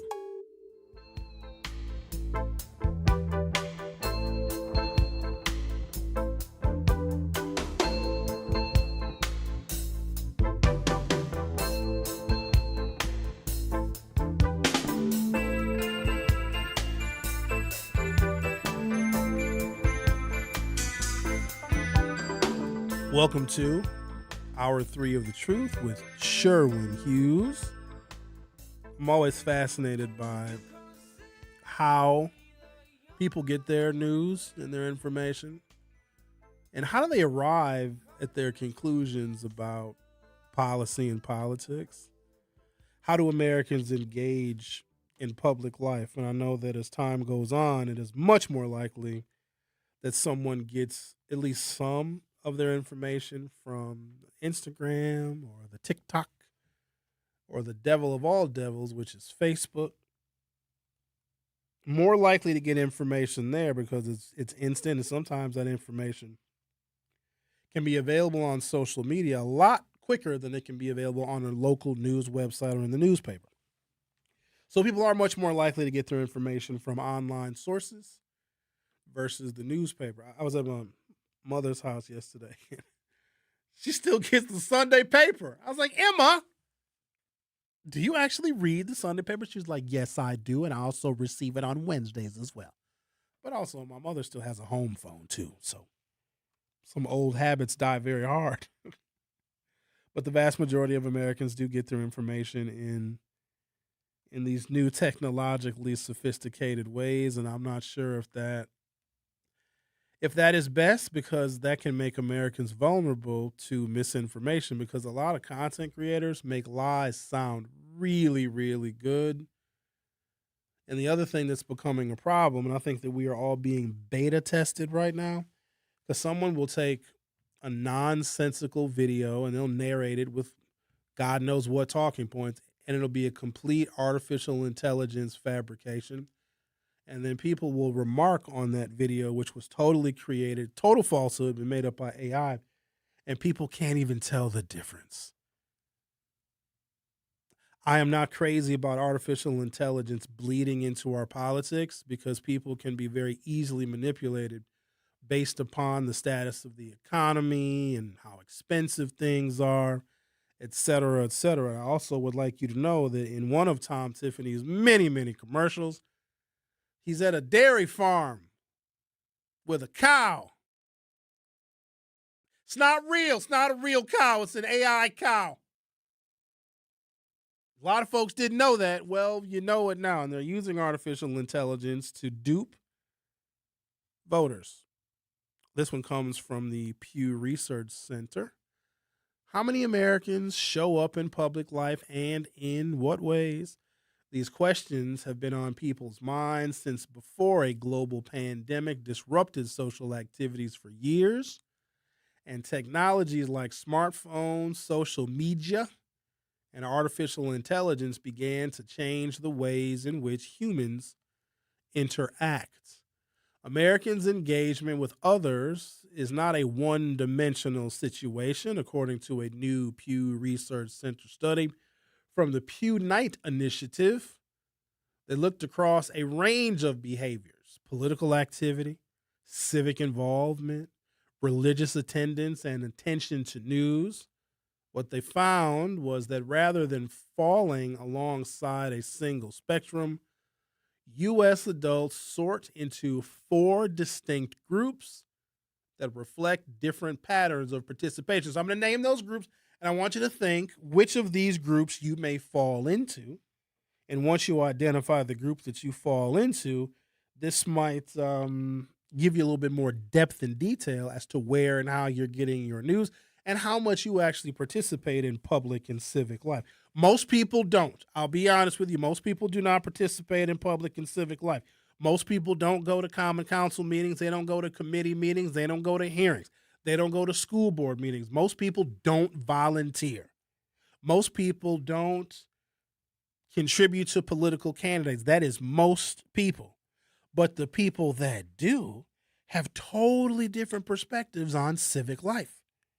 they are the ones that are influencing our elections. A very small share of people, but a very consistent number of voters. Someone had mentioned earlier in the YouTube chat, I'm not sure who it was, saying, oh, well, Milwaukee or this part of the state is it's like where all the voters are. Why aren't there candidates that best represent Milwaukee? We got to parse that out a little bit because Madison outvotes us. Honestly, if you want to win statewide, you are better off maximizing your vote total in Dane County and in the city of Madison than you are in Milwaukee. So I'm going to give you guys a little bit of a homework assignment because I want us to pay very close attention to this current election that we are in right now. I'll be willing to bet dollars to donuts that if you add up on August 12th, when all of the votes are counted, we hope, and we see who the winner of the primary election is going to be, I'll be willing to bet if you add up all the votes that David Crowley gets, he's going to get a few now. He's going to get him a couple few thousand, couple thousands now. And you add up the votes that the Mandela Barnes is going to get. Now Mandela's going to get him a couple thousand, few votes as well. You add those two up. Okay, do that math. That's the black vote, the votes for the black candidates. So that's going to be obviously an overwhelming number of African-American voters, but also white and other non-black voters, let me say that have an appetite for voting and electing somebody black. So you got the black community, which will probably be the most robust constituencies for both Mandela and David Crowley. And then there's going to be other percentages of other groups that like Mandela, that like David, et cetera, et cetera. Okay? Add those numbers up. Put that number to the side. Then I want you to add up the number of votes that Kelda Royce gets and the number of votes that Francesca Hong gets, and both of them are representatives in the city of Madison. Kelda represents a state Senate district. Francesca Hong represents an assembly district in Kelda's state Senate district.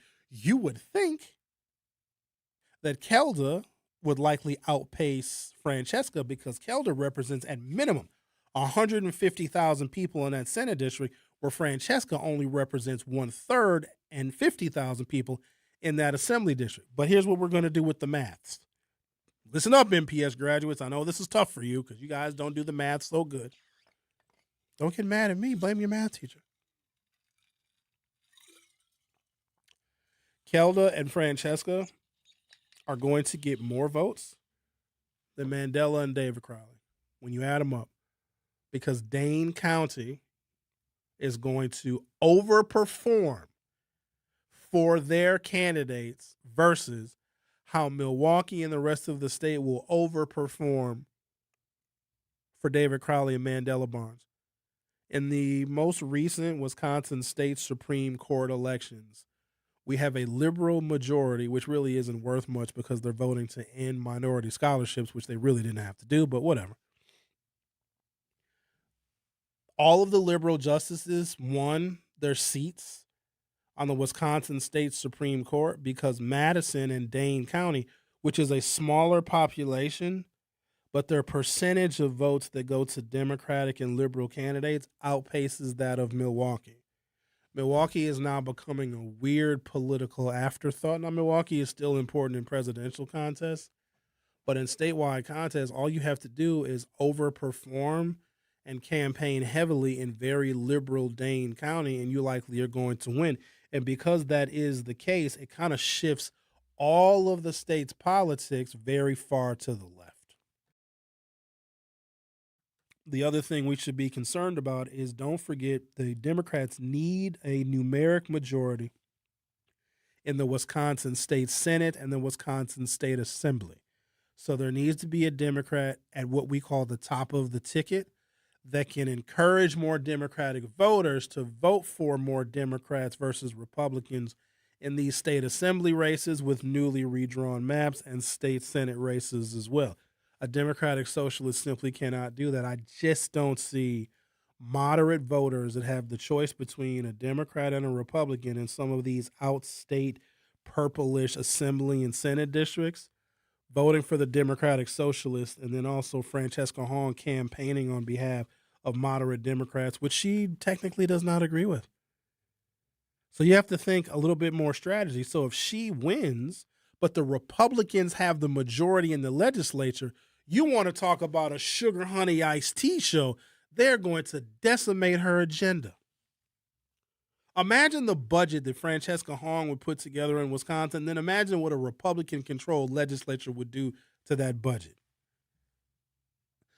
The first category is called mobilizers. You mobilizers are only 9% of U.S. adults, and you mobilizers, are the most active across all different arenas. You mobilizers volunteer, attend local government meetings, donate to political candidates and causes, follow the news closely, and attend religious services at high rates. What sets them apart most clearly is their political action. They are, by far, the most likely to do things like volunteer for campaigns and contact elected officials. I think most of the mobilizers are conservative.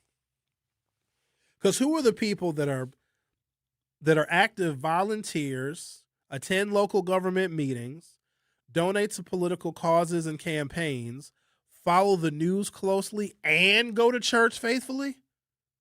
Sound like evangelicals to me. The next group, 28% of you Americans, maybe you fall into this category.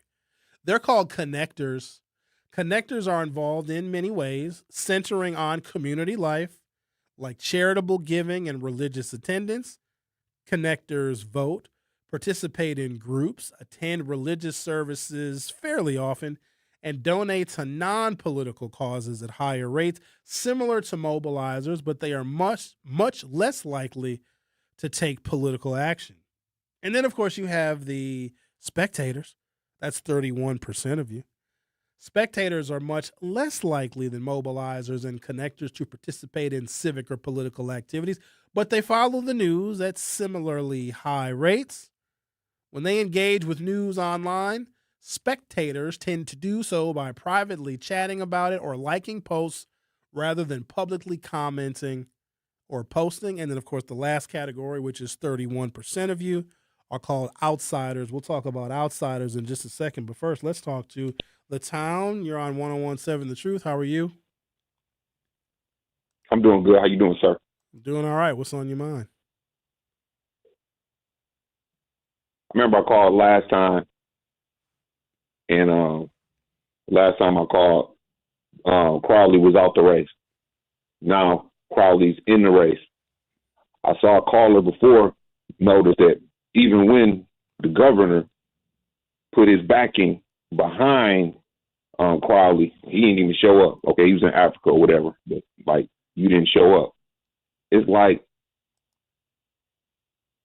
the problem with the problem that we got, and I'm gonna keep on saying this, is like we have a failure to come together. We have just a failure to come together because the Republicans, they don't care about that. They just care about us winning, and then we can handle all that other stuff later. And furthermore, what's up with the voter registration drives here? I don't know. I ain't seeing any. You seeing any? None. And you would think, being a purple state that's always in play, Wisconsin is always in play, that the numbers, like even with Mandela Barnes, he lost, but he didn't lose by that much. You know what I'm saying? He lost by So enough. like he lost by enough, but you know what I mean. But it wasn't a lot. It wasn't a lot of votes. It could have been flipped if a couple more 1,000 or 10,000 people would have came out or whatever like that. But my point is though, like if we know how important this is, and like you just talking about the legislative branch as well as the executive branch in the state government. If it's just more important, man, we need to be going all out. Where's the Democratic Party? Where the money at? Like, where's the money at to have all these drives and things to put on notice or whatever like that? You don't have it. We don't have it. And I think the reason why that is, I think we have a lot of people, a lot of candidates up here that can beat Tom Tiffany. Because I remember I was reading this poll, this Marquette poll, a while back or whatever like that, and then they said that Francesca Hall, Crowley, and Mandela Barnes, they all beat him. Now it's within the margin of error, but they still beat him. So like, let's pick one. Let's pick one, because like everybody got a problem with each other, like with other candidates for some other reason. Everybody got a problem. There's no perfect candidate, but we have to get behind one and put all the money behind it and just push it through just like how the Republicans do it. And then after that, then we can have our fighting about the school choice and the money coming to Milwaukee and the big surplus that we have and what we gonna do with that. It's just bogus. And one final thought I will put, when I'll be looking at these ads on TV or on the internet, every ad though, they don't be knocking, they don't be talking about the two brothers. They really be talking about harm. So it seems to me that they really is scared of harm, being a Democrat, socialist, or whatever like that, because of, and this is my opinion, because of what's happening in New York and what's happening in Michigan with the guy up in Michigan that's running for Senate, and he's making a lot of noise. So I don't know, but one thing for sure, we need to stick together on the Democratic side, and all this backbiting or whatever like that and old stuff, let's put that to the side and just win first. And then we can argue about how we can build the house better or fix the house. That's my time. Peace. Thank you. All right, Town. Just win, he says, first. And then we'll argue about stuff later. Are you guys familiar with an organization called Souls to the Polls? They're usually really active and really engaged, and they're all over the place, and they're registering voters, and they have a telephone number that they'll give out if you need a ride to the polls. Souls to the Polls, which is a nonpartisan organization, gets money, maybe from both political parties, maybe from outside groups, but Souls to the Polls is an organization, and I think they do very good work, but they help African Americans mostly. I mean, probably anybody, but they're really focused on the black community, getting people to the polls. You can call for a free ride to the polls. And they're usually really active in midterm elections, general elections, and even primaries. I have not heard a damn peep. I've said this many, many times, and I want people to understand it, and I know it's very tough to swallow. There is no interest nor motivation to move the black community to the polls in August or November because no one wants to represent us. Candidates that are running believe that their pathways to victories and their margins in order to get more votes than the other candidates are through former Trump supporters and voters who have been just so angered by Donald Trump they're willing to vote for a Democrat. There is no appetite in an anti-affirmative action and anti-DEI climate. They've taken away minority scholarships. Doge has gutted so many resources to the African-American community. Donald Trump has gutted the EEOC. You know, that federal agency that you would go to if you've ever been discriminated on the job, cut cancer research, all sorts of things to gut the black community. And Democrats were like, look, if the black community is suffering, they're already too much of a heavy lift, and their community is literally imploding and falling apart from the inside. Let's see if we can get our votes somewhere else. Not to calculated risk, because once the Democrats that are going to ignore the African-American community and not vigorously pursue our vote. How many political commercials do you hear here on 101.7 The Truth? No, so seriously, because maybe they're playing them and I don't hear them. We used to be flooded back in the day. Black radio wouldn't even have any inventory left because every candidate wanted to advertise their campaign to African American talk radio listeners because you all are much more likely to be politically active, politically engaged, and vote. They're not even advertising here, where they know that when these commercials play on 101.7 The Truth, it will fall into the ears of voters. So I just want you to notice all of these things. We are being sidestepped, which, okay, look, I get it. So if we're not being courted, then we have to get in the game as a special interest group, and we take someone who is an underdog, and I don't know, maybe it's David Crowley, I don't know who it is, and we take an underdog that otherwise would not win, and we push them through the primary and the general election. Now we become their pathway to their political future. We have to act as our own special interest group instead of being all spoiled, because we've been spoiled because everybody comes to the black community. Kamala came to the black community. All the other candidates go, hi, will you please vote for us, please? We'll hire a whole bunch of black people and do a whole bunch of spending in black media. They're not doing that anymore. So, okay, cool. We're not going to be catered to. Well, then we have to exert our political power to let them know that we are still a force to be reckoned with. But if we don't do that, the representation that we get from whomever gets elected is going to be reflected in the fact that we just kind of sat back. And David Crowley being at 3%, I think that's also a reflection of low overall enthusiasm for this election. Why that is, I'm not entirely sure, but that seems to be the case, at least when it comes to African Americans. There's a larger community out there, ladies and gentlemen, that is paying zero attention. Zero. Not engaged, not involved, not enthused, simply do not care. Those are the ones we got to be concerned about. The Truth with Sherwin Hughes will be right back. The Truth with Sherwin Hughes returns after this on 101.7 The Truth app, and 1017thetruth.com. Wherever there's a need in our communities, there's a United Way. Improving lives so everyone can thrive. Where more people can gain access to health care and nutritious food for their tables. Where more community members can benefit from financial education and get connected to local resources for housing support. And where children are given more chances to reach their full potential. Community is where we find our strength and where we share our hope. United is the way. Visit unitedway.org. Are people around me safe when I vape?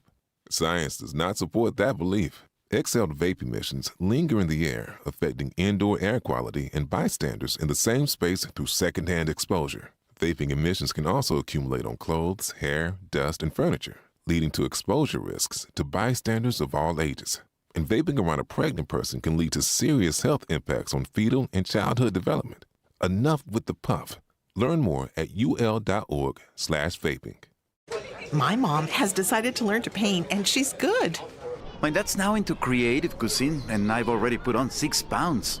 Learning new things comes with age. My mom, she started forgetting my name and what we're talking about. Forgetting well-known things doesn't. Memory loss may be a sign of Alzheimer's disease. Early detection gives you and your loved one time to plan for the future. Learn the warning signs of Alzheimer's at 10signs.org. Brought to you by the Alzheimer's Association and the Ad Council. The possibility of lung cancer can be pretty scary, especially if you're one of approximately 8 million current or former smokers at high risk. That's why SaveByTheScan.org wants you to know that now there's a breakthrough low-dose CT scan that can detect lung cancer early, and it only takes 60 seconds. You stop smoking, now start screening. For an easy quiz to see if you're eligible, visit SaveByTheScan.org. It could save your life. SaveByTheScan.org is brought to you by the American Lung Association's Lung Force Initiative and the Ad Council.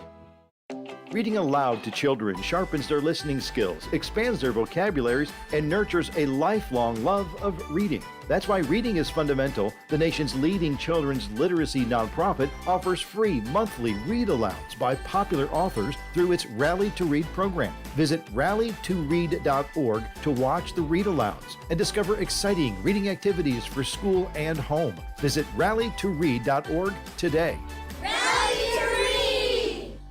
We asked parents who adopted teens to share their journey. When I met both of them, it was like my missing pieces were found. Like it was just like an instant, these are my kids.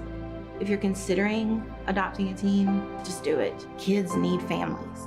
I don't care the age, everybody deserves a family.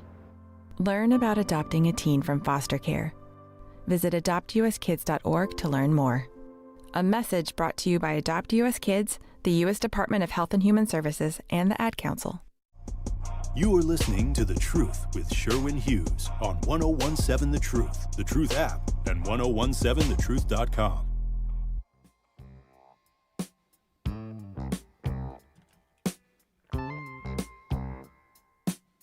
looking to discover and support local businesses in our community?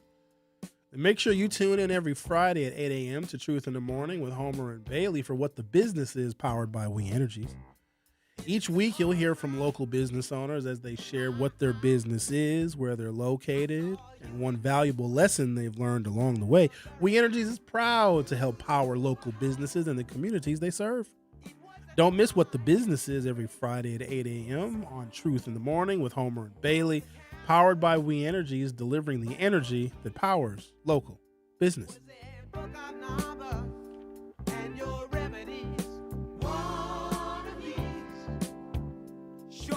Let's talk to Tony, shall we? Hi, Tony. You're on 101.7 The Truth. How are you? All right. How you doing? I'm doing good. What's on your mind? Okay, it's two things. First of all, I took my daughter Saturday to get her learner's permit at DMV on Mill Road, and there were 2 or 3 people out there registering people to vote. Oh, that's good. It's coming together. Good. The second thing is, I think it's in conjunction with the last call I was talking about, it's hard to get behind a candidate when you don't have one. There's too many out right now. I believe that after August, unless it's for Jessica Hong, the Democrats are going to throw the hammer at Tom Tiffany. They're going to get behind the candidate who we pick, which brings up another point. Any Democrat that's stupid enough to think they can win without the black vote, you're a fool, and I'll call you a fool to your face. It's never going to happen. It will not happen. You need the vote. You need our vote. Kiss our butt, whatever, do what you have to do, but you are not going to win. There's no way. It's just not. Until they find a way to win without the black vote, and that's what I'm concerned about, because there's some strategy that a lot of these campaigns and candidates believe is going to work for them, where you can go around the black vote, at least in the primary. Now, in the general, it might be a different story, but they are trying to avoid black issues. And it's real tough, Tony, to tell black folks in particular to get behind the candidate when the people that are currently running for office are not being honest and direct about the impacts of the Trump administration on the black community and how that is harming people here. So it's really, really tough to put your full support behind someone that's not speaking to your issues. It's tough. Now, people may do it, but it's just very hard to encourage folks to vote for someone that's not speaking to your way of life. You don't think they're going to do that before the general in November? I do. I believe that's when they, unfortunately, got to start plaguing our neighborhood. And with that kind of stuff, that's what I believe, that they will before the general. Right now, it's just too hard. It's just, in my opinion, there's too many people out there for anybody, black or white, that they sit down and pick who they want to get behind. I do believe that Evers should have got behind. I wish he wouldn't have done that with Crowley and Barnes. I called you last week and I told you my opinion on them too, but we won't go there. But I think in November, before November, right after August, is when the ads are going to start flowing. The attack ads are going to come out. Unless it's Francesca Hong. If it's her, then I think the Democrats are going to pull back. They're not going to back that up. Yeah, that'll put the Democrats in a very tough situation, because they would then – now, obviously, the Democrats don't want Tom Tiffany to get elected, but supporting a Democratic socialist is supporting someone who is not a member of your actual party. And then Bernie Sanders, when he ran for president in 2016, they simply refused. They removed him from the race because Democrats at the national level don't want to support a Democratic socialist, because a Democratic socialist is a third-party candidate. Which brings my next comment before I let you go. If Francesca Hong loses, do you think she's going to splinter and go third party and vote? If she's a third party right now, do you think she's going to splinter and just leave her name on the ballot as a separate candidate? So if you say if she doesn't win, oh, no, I don't think she'll do that for November, no. I think she would probably get behind whoever the Democratic nominee is, but she will continue to run for office. She might run for the Senate. She might run for the House of Representatives. She's going to make a very good showing. She's performing very, very well. And I don't think she's just going to let that go by the wayside. I think that we are witnessing a new political star being born. Before I let you go again, do you really think she's doing that well? I believe it with my heart that the Republicans are propping her up on purpose.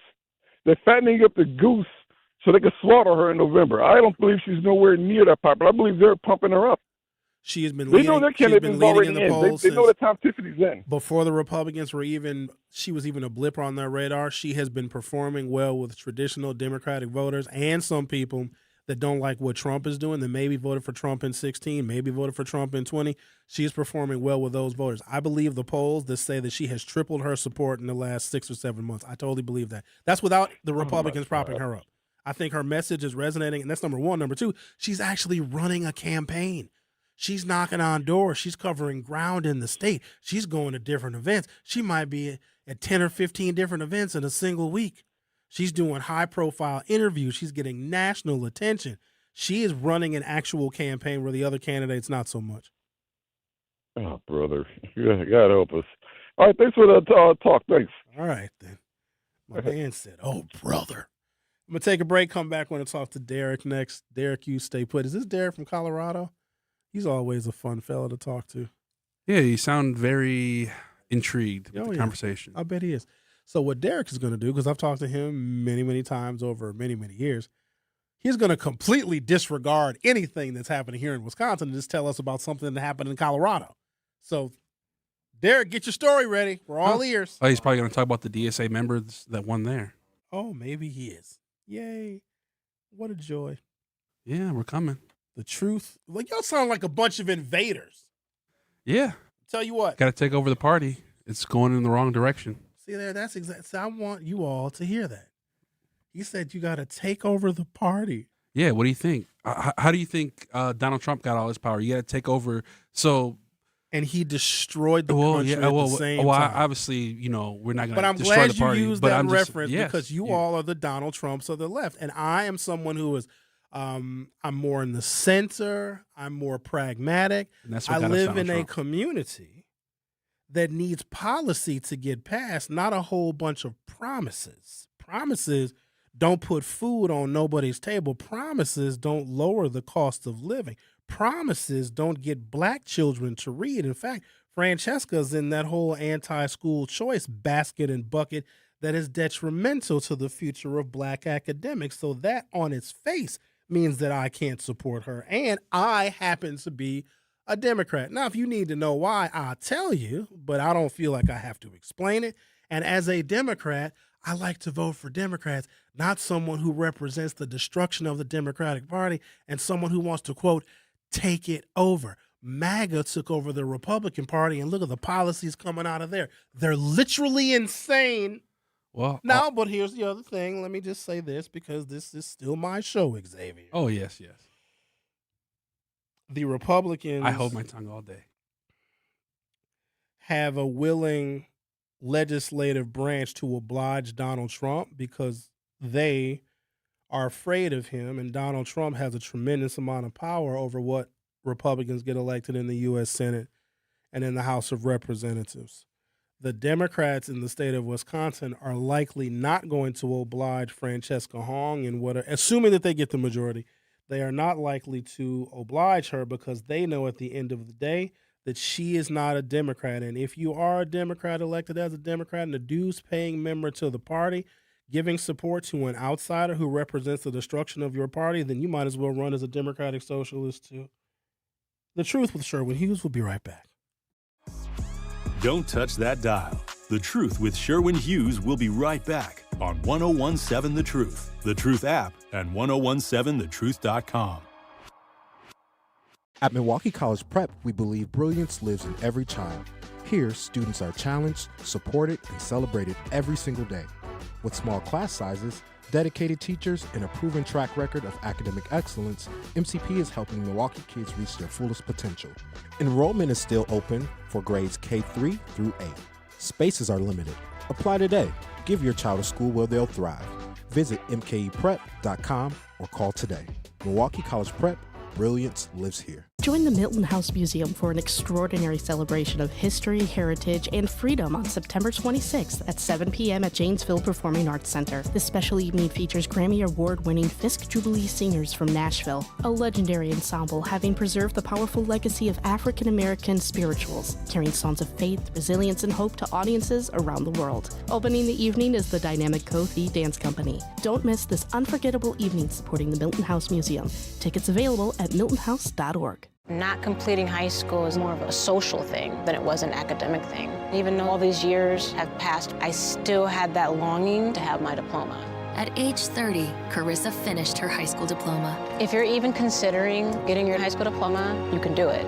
No one gets a diploma alone.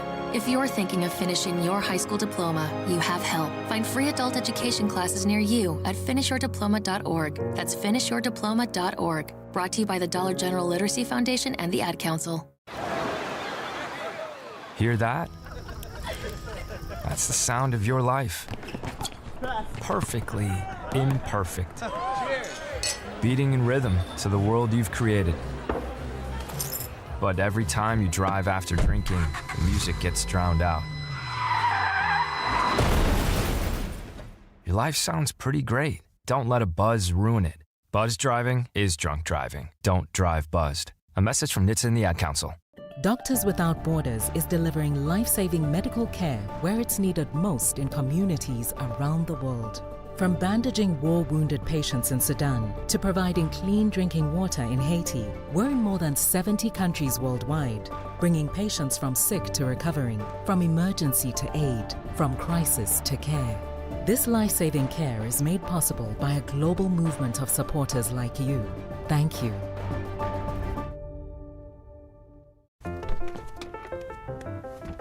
Mommy, can I sit in the front seat just this one time? Please, please, please.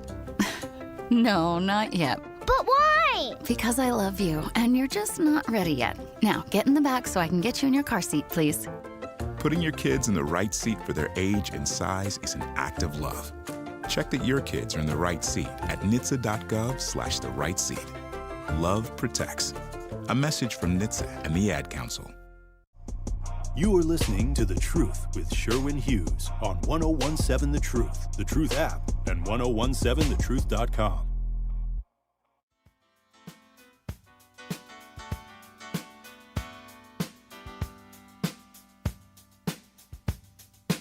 It's not your situation.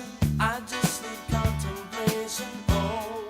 We titled the show the Yo-Yo Primary because it's just going up and down and down and up and up and down.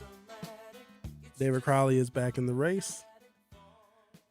The whale is back in the ocean. Primary is August 11th. I guess we'll see how things shape up. Let's talk to Derek. You're on 1017 The Truth. How are you, Derek? How's Colorado? I'm doing okay, sure.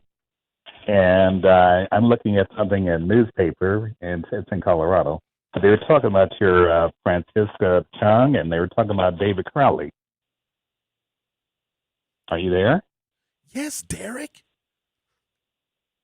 Yeah, can you hear me okay? Yes, Derek. Yeah. I'm looking at a newspaper here, and they were talking about Francisca Chung, and also talking about David Crowley, too. Very interesting article.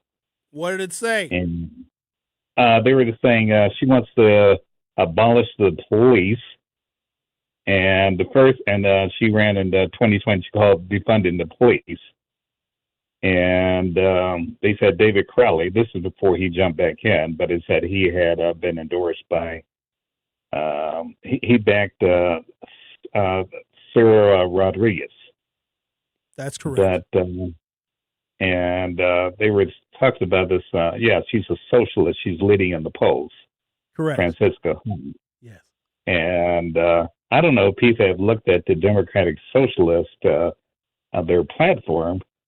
I mean, to me, it is.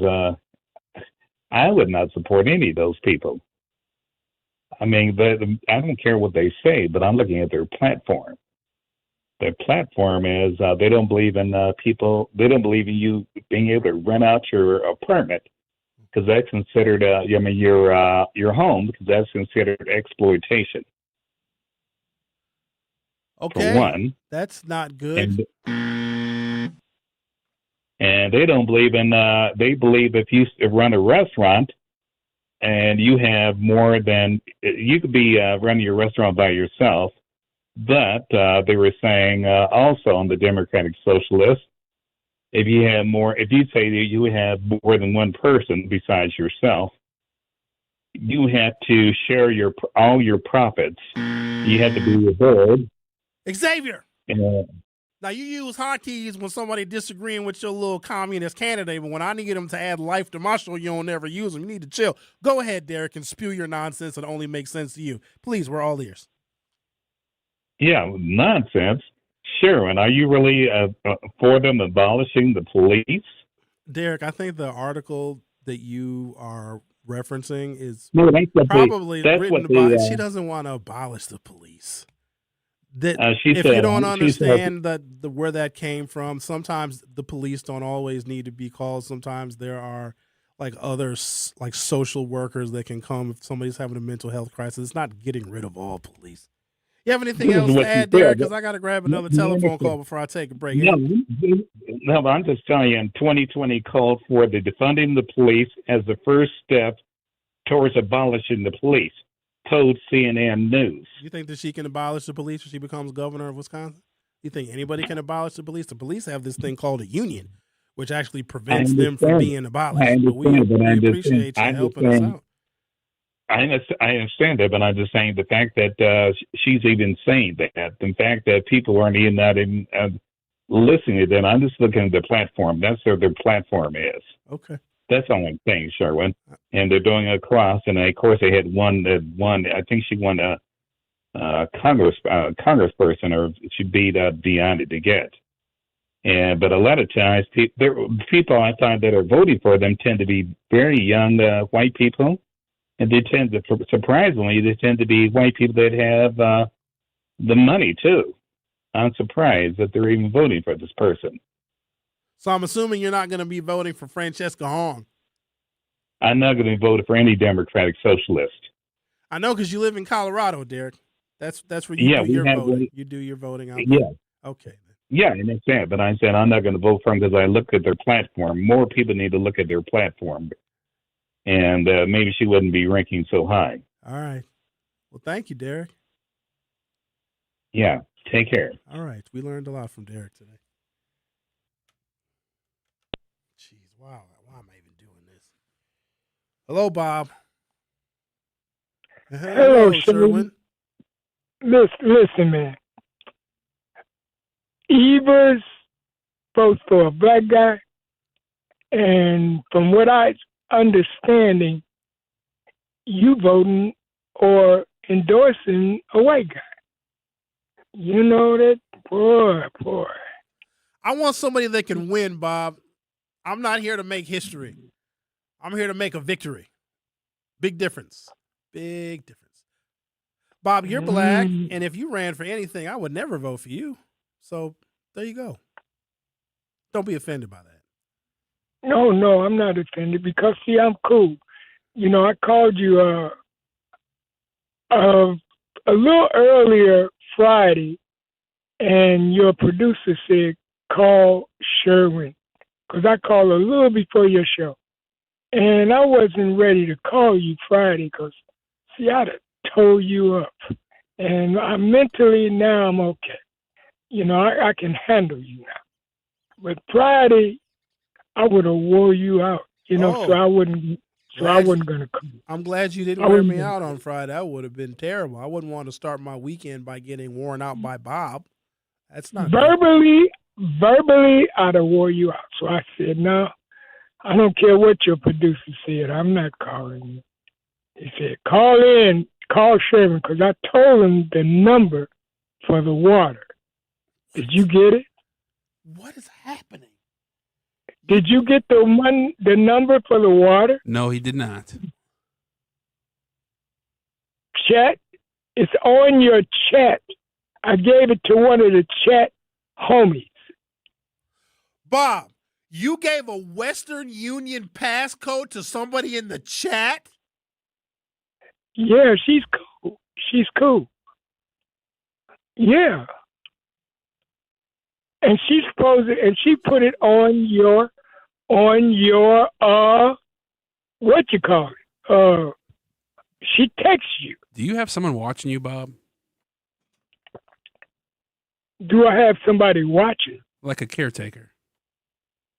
No, I watched clothes today, boy. It was two women and a man and a woman in a laundromat staring at me because they couldn't believe this one hand man is folding up his clothes and washing and drying, and he got his wife in there with him. I guess that's what I don't know what he was staring at. You know. No, I don't have no caretaker. But the number I gave to a chat, I don't know if I want to mention her name. I'll give it to your producer. Money's probably gone. Huh? The money is probably gone. You gave it to a random person? No, I gave it. I know who he gave it to. Yeah, your name is on it. There can't nobody get it with Sherwin. And give Carrie and Rhea a case. We don't know where they live. We don't know them anymore. Bob, neither of them even work here. I don't even know where Rhea is. You find them, Sherwin. You find Rhea and Carrie after with your money that's left. Sherwin, I don't want to have to get on your case, Sherwin. You know, it's no big deal, but it's no big deal anyway. See, that's why I didn't call Friday. How much money is it, Bob? $50, like it's no big deal. $50, like I said, and because you so ornery, you won't pay the individual back. You know, you are. You know, I'm trying to make sure you're not a thief. You know, I am. Got the Bob, money. Listen to me. Listen real good now. I am a thief. No, you're not. I snatch your life right out your body. I steal it from you. I snatch your soul. I gotta go now, Bob. All right, now you take care. You know you still ornery. Okay, bye.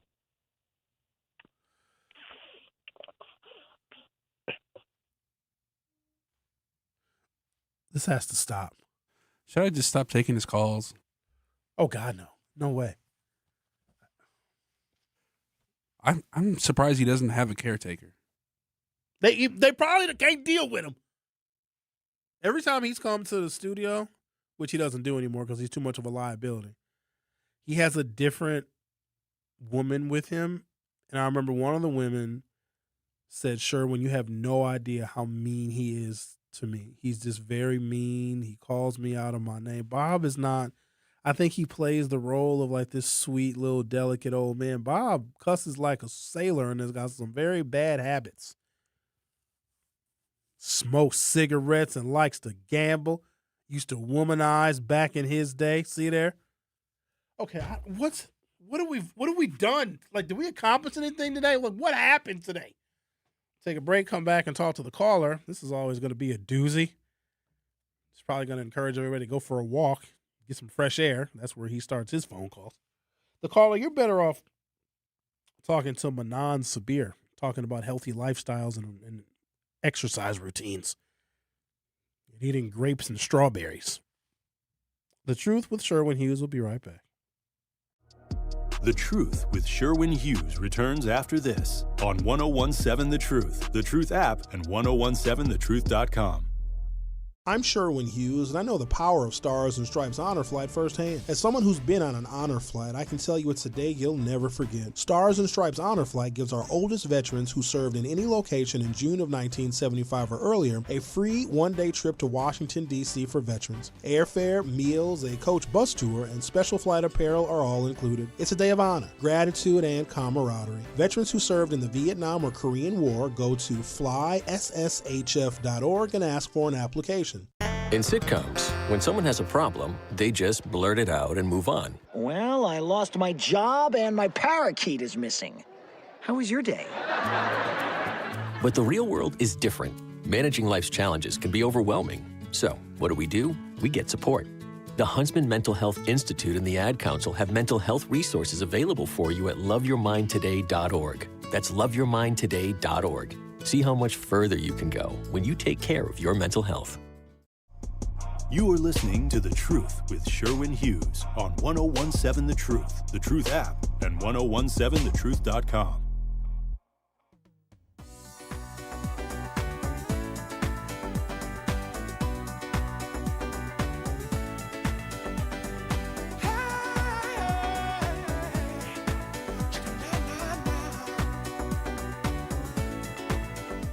Stacy texted in. Right on time, Stacy. Stacy said, "Where's Bob? We need some laughter." And then right after that, Bob called in. All right, let's talk to the caller. Hello, the caller. I hope you've gotten outside and gotten some fresh air and gone for a walk. Well, I did early today. Oh, good. I did early today, Brother Hughes. All right, because I knew it was going to rain and it has started. So no.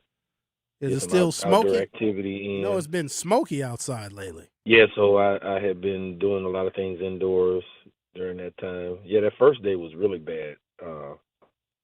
You could smell the smoke indoors, so I avoided that, keep my lungs clear. But the beef between, just briefly, the beef between you and Bob, is that the kind of an example of the way you were saying the Democratic Party has the reason to ignore the black vote during the primary because of the way that the black community presents itself? No, Bob has got to y'all been beefing all summer, well, man. that's because he's senile. He's starting to lose his scruples. So, so maybe you're right. I'm asking, is that an analogy, though? Maybe it might be, yeah. Yeah, for how we should improve, and, that'll give them reason to pay us attention, in your opinion. I think that how the black community is operating socially is beyond what policy can do, because if we are being disruptive in entertainment districts and fighting, like, who wants to represent that? There's a term that has been coined called black fatigue, and I just think that they're better off going after. That's a disgusting term. Yeah, but I also get it. Like, we can't be overly sympathetic to how some black people act. When we go out in public, we want to be seen and heard instead of just enjoying the atmosphere. We will ruin somebody else's night and ruin somebody else's celebration so that we are seen and so that we are heard. It's like this incredible rebellion against everything in society, and we do the rebellion in the most unproductive of ways. If you want to rebel, you use the system. You vote, you participate, you get educated. You don't go in a restaurant, act a fool, and twerk on the table. Very big difference. So you can say the same thing about if your skin is white, you'd be just called a Karen, because I don't think that behavior is race specific, but we know that we should be smart enough to know, I agree with you, that we're going to be scrutinized a million times more, because I see a whole lot of ignorant people who look like everything, and the news won't promote that. But when it comes to the governor's race, I think in the end, and I guess you'll agree with this, what usually happens, no matter how many candidates we have, at the end of everything that goes on, we know that we have a fascist wannabe monarchy on the state level and on a national level. And at the end, for America to survive and even have an attempt to continue, it has to be all of us against them when it counts. And November is going to be when it counts. Would you say that that's a true statement? Fair enough. I'll humor you for a moment. Yeah. And so what I'm hoping is, I heard about 3 calls ago, that, the black vote is needed. And what I'll say is everybody who believes in the potential of this country has to get rid of this thing that we've been plagued with for a decade. And, the attitudes that people have felt more comfortable with discussing, if you noticed, 5 years before that, you weren't hearing as much nonsense and the different type of white ignorance that we see, I could coin the phrase, we should have been fatigued with them 400 years ago, but, their behavior is just not publicized as much because there's a whole lot of Karen and Ken behavior and 100 white guys getting on a train in the capital area of D.C., but you don't see them going to black neighborhood, that type of thing is the other side of the same coin, and the ignorance that, if we don't get away from that as a country in totality on both sides, at some point our grandkids or our great grandkids won't have a country to fight over, in my opinion. That's fair. But I don't want you to believe that Donald Trump did not create something that was not there. He took something that was... See, black folks were under a false impression. But because we weren't getting called the N-word and racism became much more covert, we believed that it was gone or it was disappearing or that we were making real racial progress. What happened was white people started to code switch. They've always hated us just as much. They just use different ways of explaining it. When I talk about the voucher program, that is the N-word, the new N-word that they use. They don't, the racism has always been there. Donald Trump has just made it a very comfortable thing to be okay or with. like when they use woke, Professor Hughes. Let me give you another example because I don't think black folks understand this either. So depends on how much attention you pay to social media, you'll have white parents, mostly white mothers, that'll say to their child, if you're ever lost, go up to a black man or a black woman and let them know that you were lost. And maybe you've seen this before circulating social media. So you have white mothers and fathers saying if their child is ever lost, saying to their white kids, go find a black woman because she's going to take care of you and she's going to look out for you. Do you know why they do that, the caller? Because they see black women as mammies. That is racism, but it's like, oh, that's nice. If a white child is lost, they're going to go up to a black woman because they still see us as the caretakers of their children like we were in slavery. But I got to end it there because my show is over. The lunch break is up next. In Milwaukee County, equity means making sure everyone has a real chance to thrive. That's why the Milwaukee County Office of Equity works to help remove barriers, strengthen community connections, and support fair access to opportunities across Milwaukee County. Want to learn what they do, explore resources, or find ways to get involved? Just search Milwaukee County Office of Equity online. Milwaukee